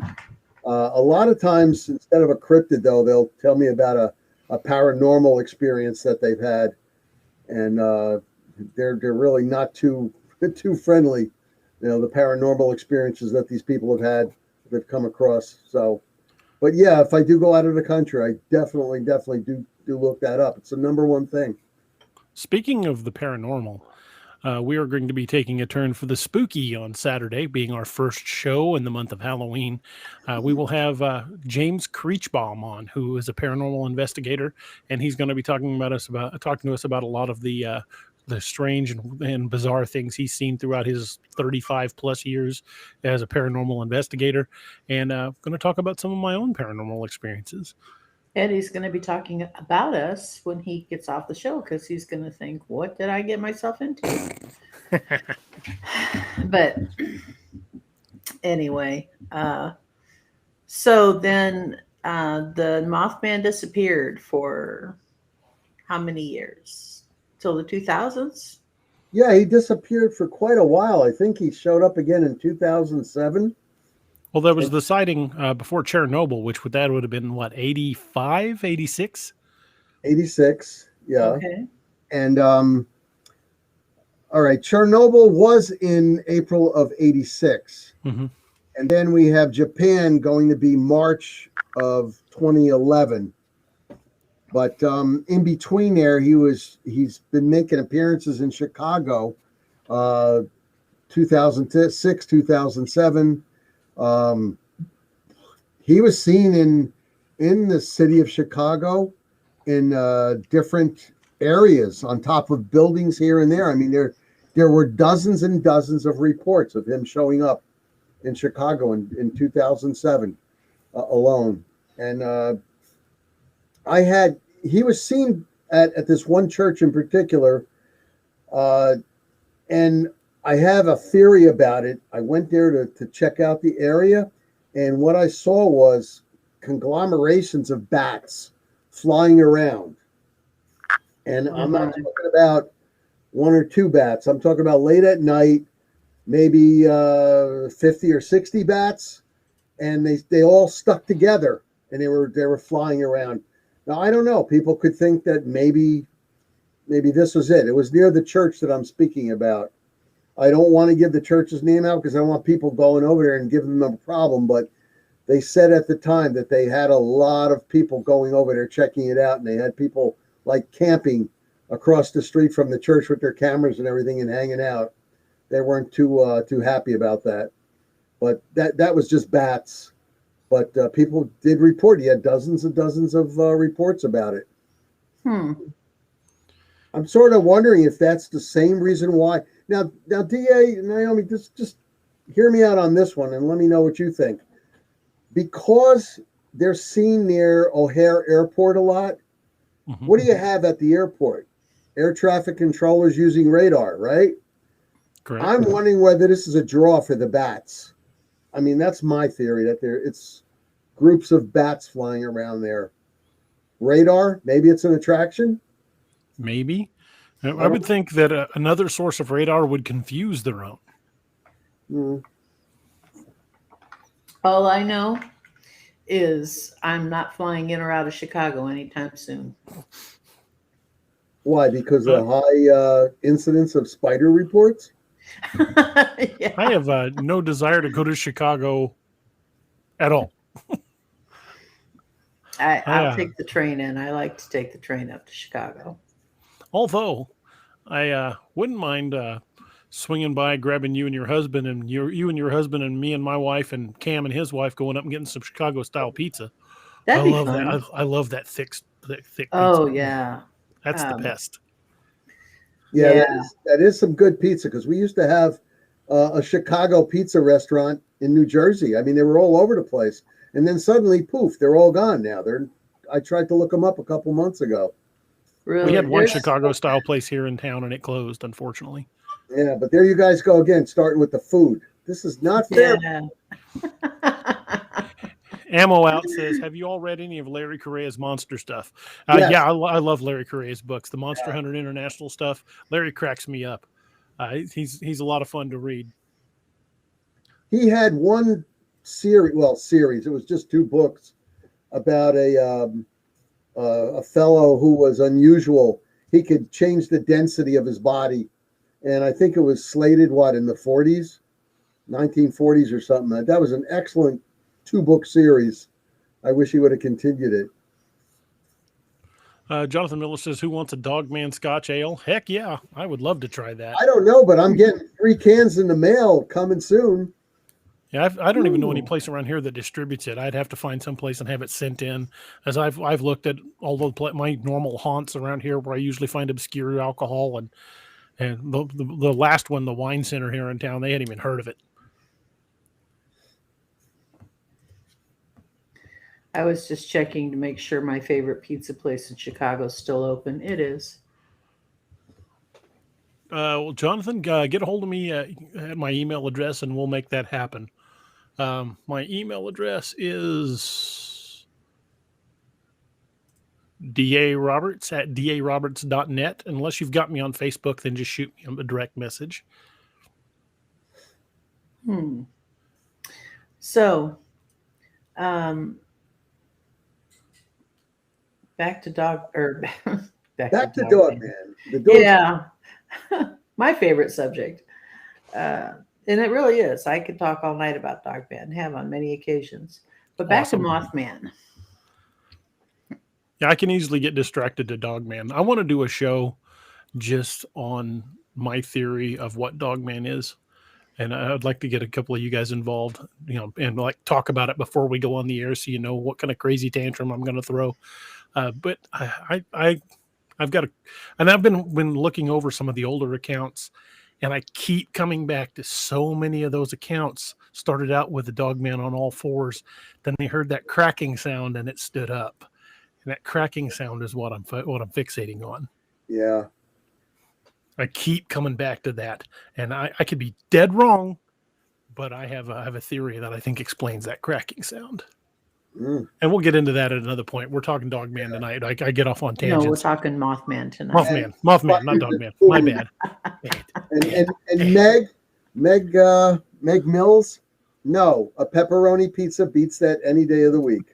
Pepperoni pizza, banana. Pepperoni pizza. Yeah, I mean, pepperoni fruit. banana. I ate fruit all morning, for crying out loud. Jeez. I have to, when I have pizza, I have to have everything on it. Everything. We have a pizza in my hometown. It's and people think it's just crazy, but it is my all-time favorite. It's Canadian bacon and sauerkraut pizza. Wow. You had me till you said sauerkraut. I don't And like everybody anything says that. cabbage. Any mozzarella on that or any sauce? Yeah, I mean it's got everything that regular pizza has, but the meat is Canadian bacon, which is normal, and then it's also got sauerkraut on it. And as gross as that sounds, it is the best pizza on the planet. Wow. Mm-hmm. Hey, Do they Nick, make this one's for underneath? you. Got a question for you. Hi, everyone. Hello. The Man in Black story. Right after the Point Pleasant incident, when the bridge collapsed, there were a number of cases of quote unquote men in black talking to people and telling them they didn't see what they thought they saw. Quite a few, as a matter of fact. Pulling up in black vehicles, guys getting out, dark suits, dark eyeglasses and everything. And several of the people that I interviewed actually brought that up and actually scared people, scared them. Nick, go get a pipe now. You realize what time it is here in New Jersey? They're all closed. Well, there's a couple of pizza places here in town that deliver till like 2 a.m. So Wow. who knows? Now I'm supposed to make that barbecue stuff, the barbecue chicken pizza, barbecue chicken mac and cheese after I get off here. So I'm kind of looking forward to that. It's going to be good. Is that to be eaten tonight or tomorrow? Yes. Yeah, we're night. My whole family are night owls. They pretty much adjusted their schedule to my writing schedule. I don't go to bed till 5, sometimes 6, 7, 8 o'clock in the morning, depending on if I'm getting on a roll with the books. And then with my back, I don't sleep more than a couple hours at a whack anyway. I just can't. All right, I won't feel so bad about calling you up then at like 11:30, 12 then. So yeah, you'll feel bad if you call them at 8 or 9. And 8 or 9 in the morning. I am so learning about myself after spending a summer of being up most nights to try to record. And that is that I am absolutely worthless if I spend too much time up at night. If I wake up at 5 or 6 in the morning and get going, I can have my whole day done and be ahead of myself by 3 o'clock. If I wait till 9 or 10 or 11 or 12:30 sometimes to get up and try to do all this stuff at night, I'm worthless. I am just worthless. Wow. Usually I'm getting up about that time, 5 or 6 in the morning when I have the night and early morning shifts, and then I take a little bit of sleep and then do what I have to do. But you're right. You got that whole day. Yeah. I don't know what it is. I'm just not a good night person. I function best at night. It's kind of from the years I was on overnight shift and as a cop and in security, I spent more time on overnights than I did on days. And I seem to function better then. And if I get up really early, I'm pretty much worthless. If I go like a normal schedule, like sleep normal hours and get up 6 or 7 in the morning, no, I'm functionally useless until around noon. I grew up in a third shift world. All of my life, my mother worked third shift, and she would leave the house at 10:15, and she would say to my sister and I as she was walking out the door, "This house had better be clean when I get home." And so we'd stay up till 5:30, 6 o'clock, and then I'd be too tired. I was the youngest, and I'd go to bed. My sister would quickly clean house. The sad part of that though is my mom would get home and then she'd wake me up and say, "Go outside and play. I don't want to hear you being." And so I grew up sleeping about an hour and a half a night. Alicia over here is alluding to the fact that since Men in Black are involved, that maybe the Mothman is not a cryptid. Well, those Men in Black have shown up after Bigfoot encounters. Exactly. I think they've shown up after Dogman encounters too, and quite a few other cryptid encounters. So, I mean, the ones with the Bigfoot encounters, though, that always astound me is if you've got one guy sees a Bigfoot, nothing. Two guys, still more often than not, nothing. You get three or more witnesses at a time, they start getting phone calls and they start getting talked to because they don't want a credible group coming forward. No. But this person here is alluding to the fact that it might be a government experiment. And I highly doubt it, though. I highly doubt it. I agree. I think they just keep tabs on anything cryptid related and don't want to panic people. Sal says, DA, I know how you feel about the back. I'm suffering from back issues myself. Can't work anymore. I can't sleep in a bed. I sleep in a recliner. I'm right there with you, man. I have to sleep in a recliner because if I'm on a regular flat service, I don't get any functional sleep at all because when I go to roll over, I immediately wake up like, oh, God. Oh, God.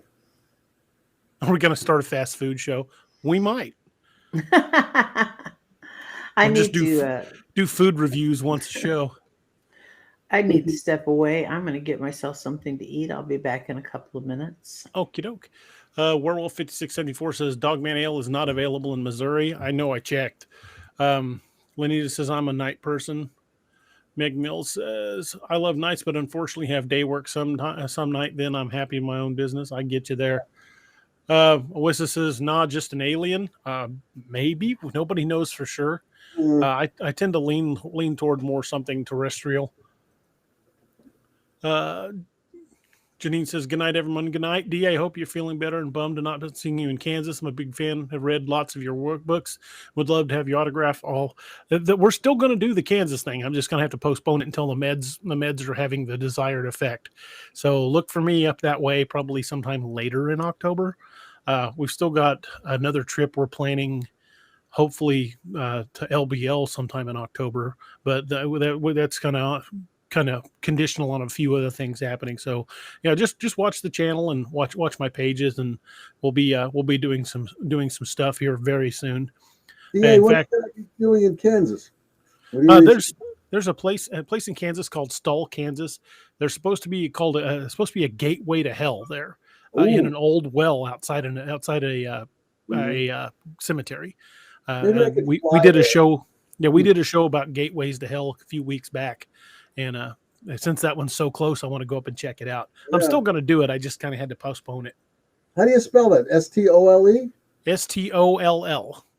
Stall, Kansas. Stall, Kansas. There's the airport near there. Like I was saying, I'd like. It's a little bitty town. You'd have to fly into Kansas City. Kansas City is the closest of anything. It's only like an hour from Kansas City. Oh. Werewolf 5674 says the government's depressed as anything they think we don't need to know. I totally agree with that. Oh, it says get the right local judge, and Men in Black will show up in droves at a request. Richie says y'all may need a CPAP like I do. It's not a breathing issue. It's just back pain. I mean, I don't have trouble with my breathing when I sleep. I don't snore really badly. Although if I do, my wife just kind of reaches over and smacks me. But my problem is severe back pain. If I get into the wrong position, it's just like lightning. It goes from my lower back where the damage is and just kind of radiates out in every direction, and then I'm wide awake. There's really after that hits, there's no going back to sleep for a while. Good night. Good night, Irene. Thanks for being here. Thank you. I appreciate you being here. You have a great night. Anyway, back to Mothman. We kind of get sidetracked there a little bit once in a while. Nick, what do you personally think that Mothman is?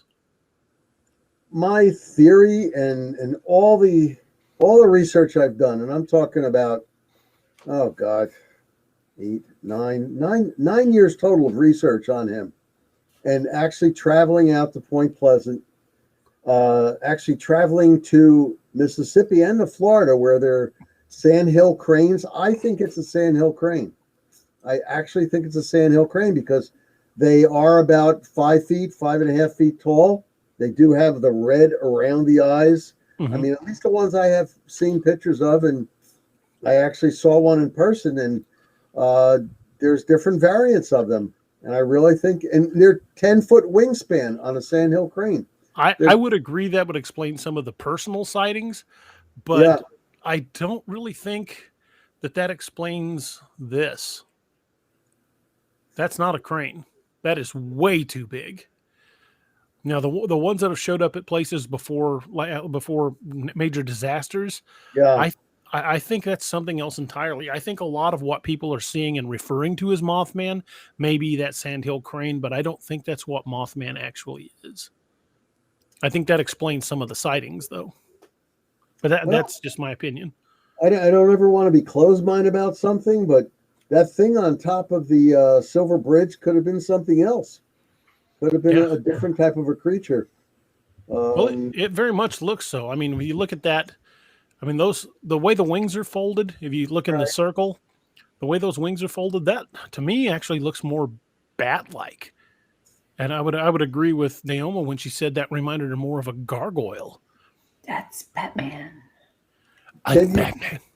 There's some speculation about this picture that I can recall. And one of the speculations is that it was a flag that they put up there. You know, and the flag got torn and it's flapping in the breeze. So I don't know. Maybe, but that wouldn't explain this. Flags don't generally fly away. That's true. That's absolutely true. I mean, that could easily be a stationary flag, maybe. But if you look, you notice that there's clearly two wings. Just one of them's tucked in. Right. I don't think this is a flag, but even if they claimed it was a flag, when you cut to the next picture, that's not flapping in the wind like a piece of cloth wood falling. That looks like something that's tucked its wings in to gain some airspeed. It looks like he's taking a dive into Yeah. the water. That would be interesting to see a third picture now. Of course, that's definitely not a flag. But again, that one looks like almost to me like it could be a person in one of those wingsuits. Hard to tell, but because it doesn't look like there's anything between the feet, but it could just be that it was the same color as the night sky, or it just appeared as the night sky. Right. But that could be a flying suit, so that one could be explained. But I keep just getting drawn back to this image. I mean, that's not a bird. It doesn't look like a bird at all. No. That is not the way birds fold their wings up. Yeah, it's way too big. Well, if you look, you can see between the 2 points of the wings looks like a head. Birds. The only thing only bird I've seen come close to that is like the way a pelican will stand just before it takes off. But that doesn't look like a feathered wing. That looks leathery. That looks bat-like, for want of a better term. Naoma, what do you think? Well, and folks, what do you in the chat room think too? You guys can sound in on this. I can tell you that one of the things that people have pointed out was the picture. And I see it says 11/13/03 down in the corner, but the picture was supposedly taken. I mean, that's the Silver Bridge, right? So the picture had to have been taken in before pre-67. And people have pointed out that the average person didn't have a color, a camera capable of color photos in at 67, the time. yeah. I disagree. I think that there were people who had. Yeah, I think that there were people who had color. I mean, I have color baby pictures, and I was born in '65. So, I mean, my mom had one of those old Kodachromes when I was a little kid that she bought before she married my dad, and she married my dad in '62. Yeah. So, but I don't know what it is. Gargle. Yeah. Creepers. God, I hope not.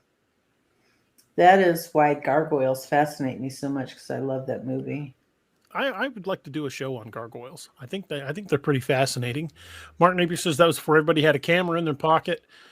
Ammo Out says, have you seen the footage of what looked like a giant bat crawling upside down under the bridge? No, I have not, but that would be freaking awesome. If you have a link to that, send that to me at daroberts@daroberts.net or post it in the chat, and we'll run that link down and show it. Lanita says, that looks like bat wings, like you said, clearly a head standing erect. Yeah, that does not look like, to me it says not bird, not that picture does not show a bird in my mind anyway. Richie Evans says, that's me, I'm Batman. I'm Batman. I'm Batman. Sal says, yes, color film was around then.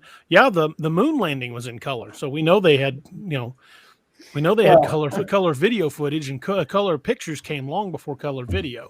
Yeah, I mean, Gone with the Wind was made in 1939, and it was in color. It was in color. Yeah, Technicolor. Yeah. They're right. It was very expensive back then when it did first come out. Yeah, that's back when you had to send most of your good film, your pictures off to be developed. There was very, very little Instamatic technology around until later in the 70s and early 80s. And even then, it wasn't great. You had to do that picture flap to make it develop.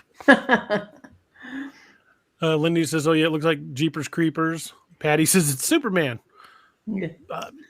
It's a bird. It's a plane. It's a frog. It's just me, little old underdog. Marshall Sorota says, my Canon AE1 in 68 had color. Absolutely, I still have it. Well, there you have it. Melissa says, yeah, I've seen the video of that bat under the bridge. And Mark Napier says, that looks so much bigger than a man. And Nick, I know you've been on boots on the ground there doing the research, and I agree. I think the Sandhill crane explains some of the sightings, but it can't explain stuff like this. No, so I would say, and much like Bigfoot sightings, I would say there are a number of Bigfoot sightings that truly are misidentified bears, but it doesn't explain all of them. No, absolutely does not explain all of them. And like I said, people speculated that this could be a flag. However, I mean, that's not my theory. However, this thing does look, in this picture, and then in that picture you showed later of it diving down towards the water, it's just like, wow, what is that?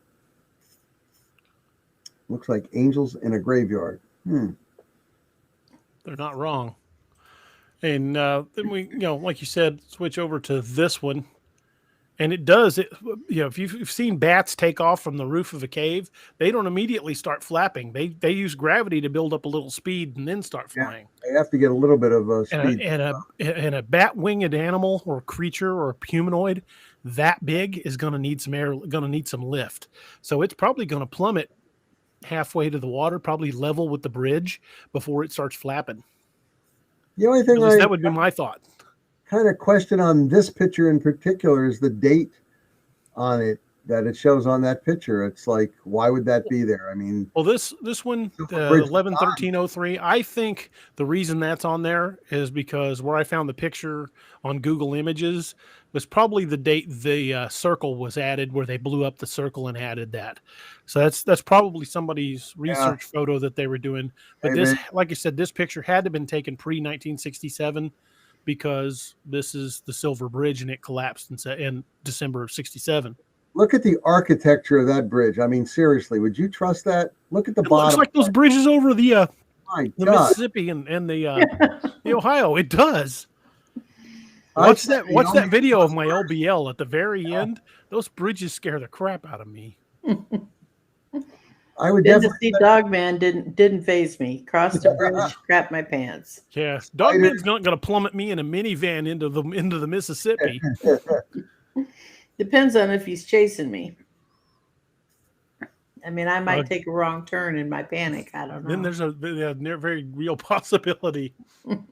And then you look at these supposedly taken from Chicago. The one on the left very much looks like a bat with human legs.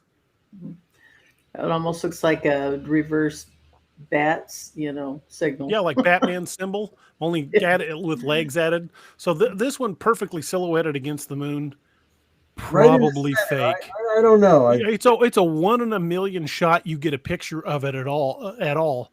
But to have it that perfectly silhouetted against the moon, that one I think is probably fake just for that reason, because I was just it going would to be say, like winning the lottery, having the Powerball numbers in your hand while getting struck by lightning. yep. But the one to the right, possibly. And it even still looks like it's got legs. But I don't know. The cop in me says that one where it's perfectly posed against the backdrop of the moon, dead center in the moon. Yeah. The chances of getting that shot in your lifetime, you've got a much better chance of winning the lottery twice in consecutive weeks. Twice in the same day. Yeah, twice in the same day. You won Powerball and the Missouri lottery in the same day. All the numbers, only person that won them, total win. And at that point, you're going to get, somebody's going to be investigating how the hell you pulled that one off. So I don't think the one on the one with the Ferris wheel, I don't think that's a legit photo. To me, it just screams Photoshop. Now, if it was out of frame and like half silhouetted against the moon, maybe, but dead center on the moon, that it's a beautiful shot. I'll give you that. But that looks like something you'd do for the cover of a book. I mean, just perfectly centered like that. Yeah, that's got to be fake. What do you guys think? Definitely. Yeah, I think it too is. pretty. It's definitely too pretty. Yeah, that's like postcard pretty. Yeah. And photography in the field's rarely that good. You've got to set the shot up to get live photography to be that good. And I don't think they called up, hey, Mothman, yeah, at exactly 5:03, could you be against the moon next to that'd be great, right next to the Ferris wheel. Yeah, I'll be waiting. And stop for about 5 seconds so I can get a really clear shot. Yeah, I want to take a high resolution photo. So if you could just like hang there for a couple seconds, that would just be awesome. You know what the odds of that would be? That would be like the odds of Naomi taking a selfie with a giant spider. Yeah, better odds. You'd have a better shot of that picture than me. Oh, Amos says he found the leak on YouTube. Awesome. Can you post that in here or send it to me at daroberts@daroberts.net? I'll open my email so I can have that. Because if you've got a YouTube link of that, I wouldn't mind sharing the screen and showing that. You mean the one with the Ferris wheel? Is that what he's referring to? No, the one crawling along the bottom of the bridge, I think, is the one he was talking about. Oh. I saw a bat crawl up the side of a building once. It had a robin behind it. Walking up the... Very, very good. I'll get you, Batman. Werewolf 5674 says it's impossible to believe pictures anymore. You're absolutely correct. People with far better skill than I can manipulate photos. I can't. I can barely spell Photoshop. I am kind of a Luddite when it comes to tech. So if I show you a photo, I didn't doctor it because I don't know how. But he's absolutely correct. Photo and video evidence anymore because of Photoshop and Video Shop, it's just not good enough. Even like finding like cryptid tracks, like Bigfoot tracks, and casting them, even that's dubious at best because of high quality fakes out there. It unfortunately, to prove any cryptid's existence, it's going to take a body. And I'm not advocating going to get one, nor will I actively try to get one. However, if I'm out investigating anything and something comes at me, I am going to shoot it. Not because I want to prove anything, and not because I want to eat it, but because I'm going to save my own chubby butt. Yeah, I'm pretty fond of my chubby butt too. Richie says, I won the $500 million winner. Shh, don't tell DA. Okay, we won't. But if you want to invest in a struggling writer, let me know. Ammo says it's probably a free climber, but looks creepy. Awesome. Oh, there we go. Sal says, I don't know if I can copy that. I can't. God dang it. Let me go over to the... Don't put that period between a U and a B, though. Oh, yeah. I see that. I think I got it. I think I copied it. I had to go to YouTube to do it, but...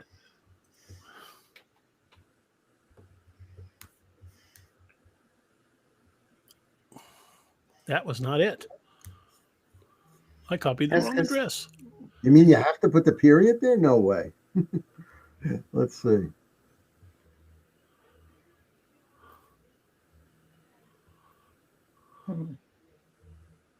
Oh, no wonder. I was looking on Facebook. No, on YouTube, not Facebook. Okay. I will attempt to punch that in. Naoma, stall for me. You are so beautiful I know you ain't talking about me. to me. Sing it to a spider. Yeah. Can't you see? So two peanuts were walking down the street and one of them was assaulted. I tried that YouTube address and it's not working here. So I was talking to Mabel. Mabel says, There's video Then I unavailable when I said- punch that in. Well, crap. That one's not working. okay, you guys stall and I'll try it. Okay, you try it. Okay.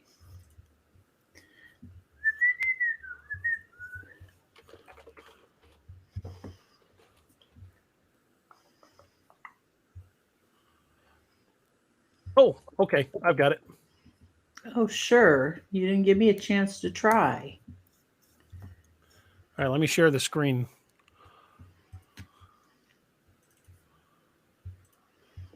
Okie doke.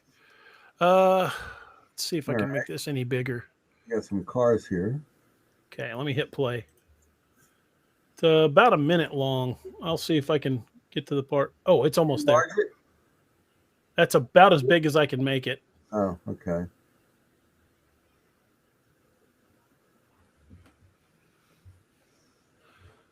Okay, see it?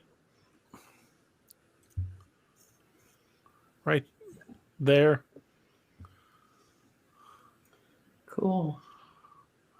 I think that's about as big as I can make it. Just walking along. Now it's getting over to the light. Ooh, wow. That's a... I don't know. Looks like If a it's a- bat. If it's a person, you can see the flaps. You can see the flaps of the wings, but it might just be a person free climbing it. Because you can see it using its hands and feet. That's a Sasquatch. That's not a Mothman. Come on. Oh. I think that's just a person climbing across it. Ugh. Yeah, that does look like a person. I saw 4 different appendages at once. Okay, stop sharing. He says, don't Photoshop mine. They're too blurry. Nick, is that the way oh, okay. Yeah, we already found that. Yeah. This Chef Yoda says, Naoma, haha, I sing that song to my daughter every day. Naomi, you need to give Steve Lilly singing lessons. He was the one I was thinking of when I started singing that. Toothaking says, can the title of the video be posted here? Yeah, I don't see why not. Meg says, I see it. Richie says, looks like 2 of them, by the way. Well, once it got over by the lights, it looked like 1. At first, it looked like 2 creatures possibly, but I think once it got over by the light, I tend to think that was a person free climbing out there. One of those people that do free climbing, rock climbing. Without a net and without any rope, too. Well, there's people that scale buildings without nets. They do it all the time. Marshall says, DA, it's an awful big person. Then he moved about 90 feet in 6 seconds. Well, that's pretty damned impressive. Maybe it's not a person. Like I said, just my opinion. And I don't make any claims about being an expert on any subject. But if it covered that kind of distance upside down hanging, then they've got some serious strength. Oh, God. Guys, be right back again. The doorbell's ringing. Oh, she found the spider. Candygram from Mongo.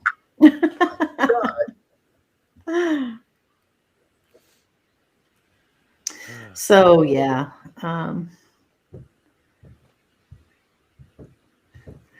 Anyway, silence. Yeah. Yeah. I was going to say something. Don't remember what it was. Hmm. Lost my train of thought. Hit the tunnel and derailed. That's good. Cannonball. Um, Did you find the title of the video to post? oh, me? I wasn't even looking Yeah. for it. I will post the title of the video. Give me a second. Okay. I'll.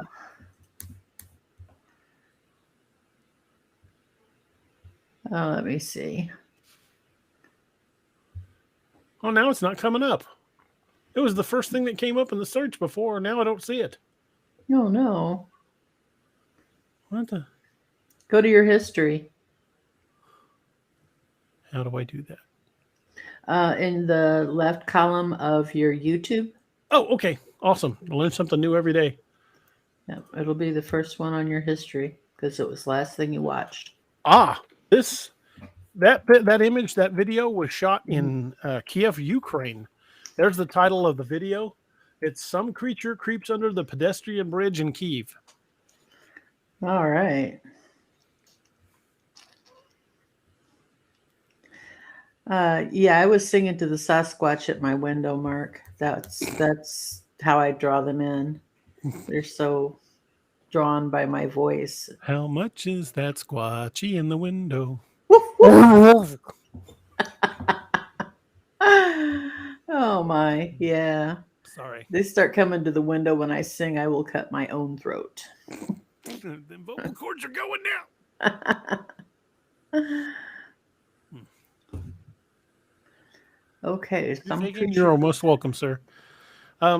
It's a cool video, but I don't know. Part of me still thinks it's a person, but if he timed that moving that far that fast, that either they're really, really strong or there's more to it than I'm thinking. Yeah. Let me see if I can rig up on a close up of it.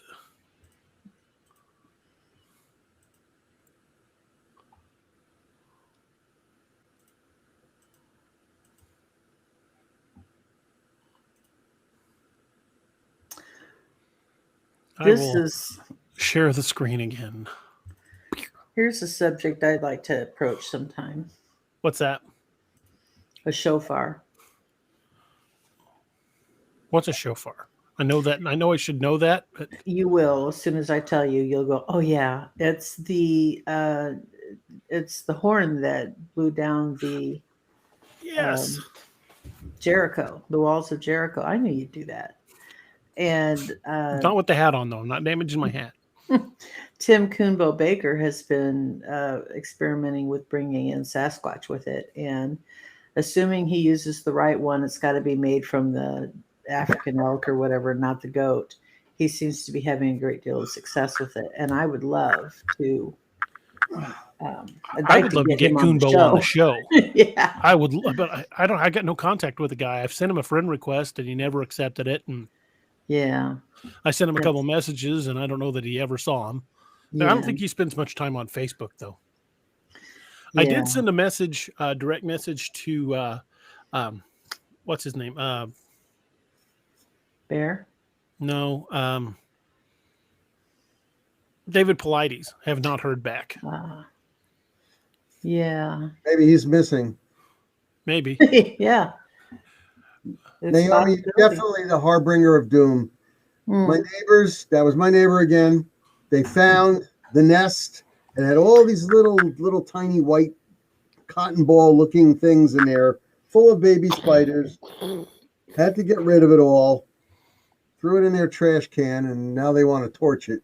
A little bit of gasoline in a match would do that right now. She poured alcohol all over it after I threw it in their trash can outside. I mean, seriously, do you realize what time it is here? It's 12:13. I've never seen so much action for a doorbell in my life at this time. My God. Mark Napier says he has one of those horns. 2 questions, Mark. Where did you find it, and how much was it? Because I would like to try that. I would like to get one of those and go out and try it and film it. I'm just dumb enough to do that. What is that? Although like I said, I have determined that I am going to load one of the tubes of the KSG with those dragon's breath rounds, because just because you think you can't kill it, nothing enjoys getting set on fire. I am going to, I'm going to post the part 2 link to where the show where he's talking about it. Okay. Yeah, I want to watch that. He's talked a lot about infrasound, and that's probably what that Jewish horn does. Yeah. It's in fact, I'm not going to post that. I'm going to send that to you in private. I mean, I posted it, but yeah, send me the link on that, so I'll check that out. Mark says you can order them online from Israel, but it has to be the right animal for it to work, and he talks about that in the video. So if any of you out there have a spare, let me know. Yeah, because I'm probably not going to be ordering anything from Israel. I got a feeling the wife will murder me. Because it sounds like an item that probably doesn't come cheap.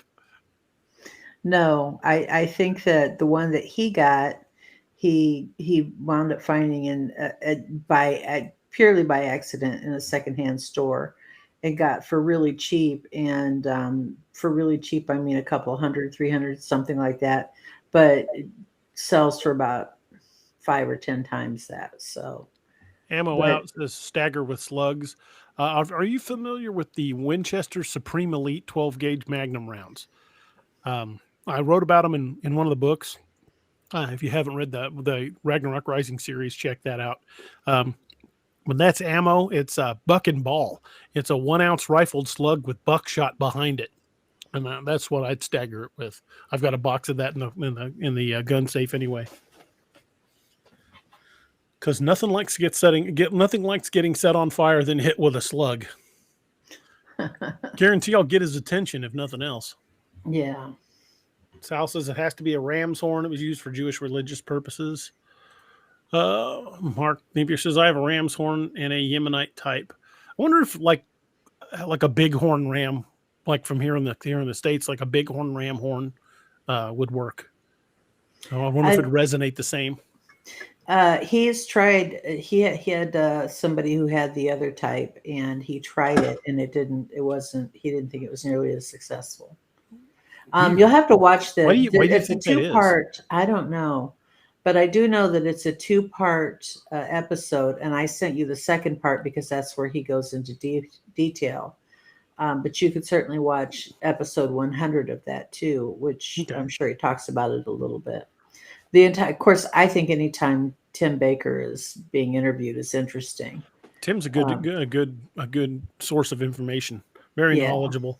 I used to listen to Bigfoot Outlaws, but I would get tired of listening to shows that had bear on it because I love the guy to death. He's got a great story presence. He tells a great story, but he will not let anyone else on the show get a word in edgewise. I know. That's my big complaint too. I love to listen to him, but if there's anyone else on the show, forget it, because they're not going to get to talk.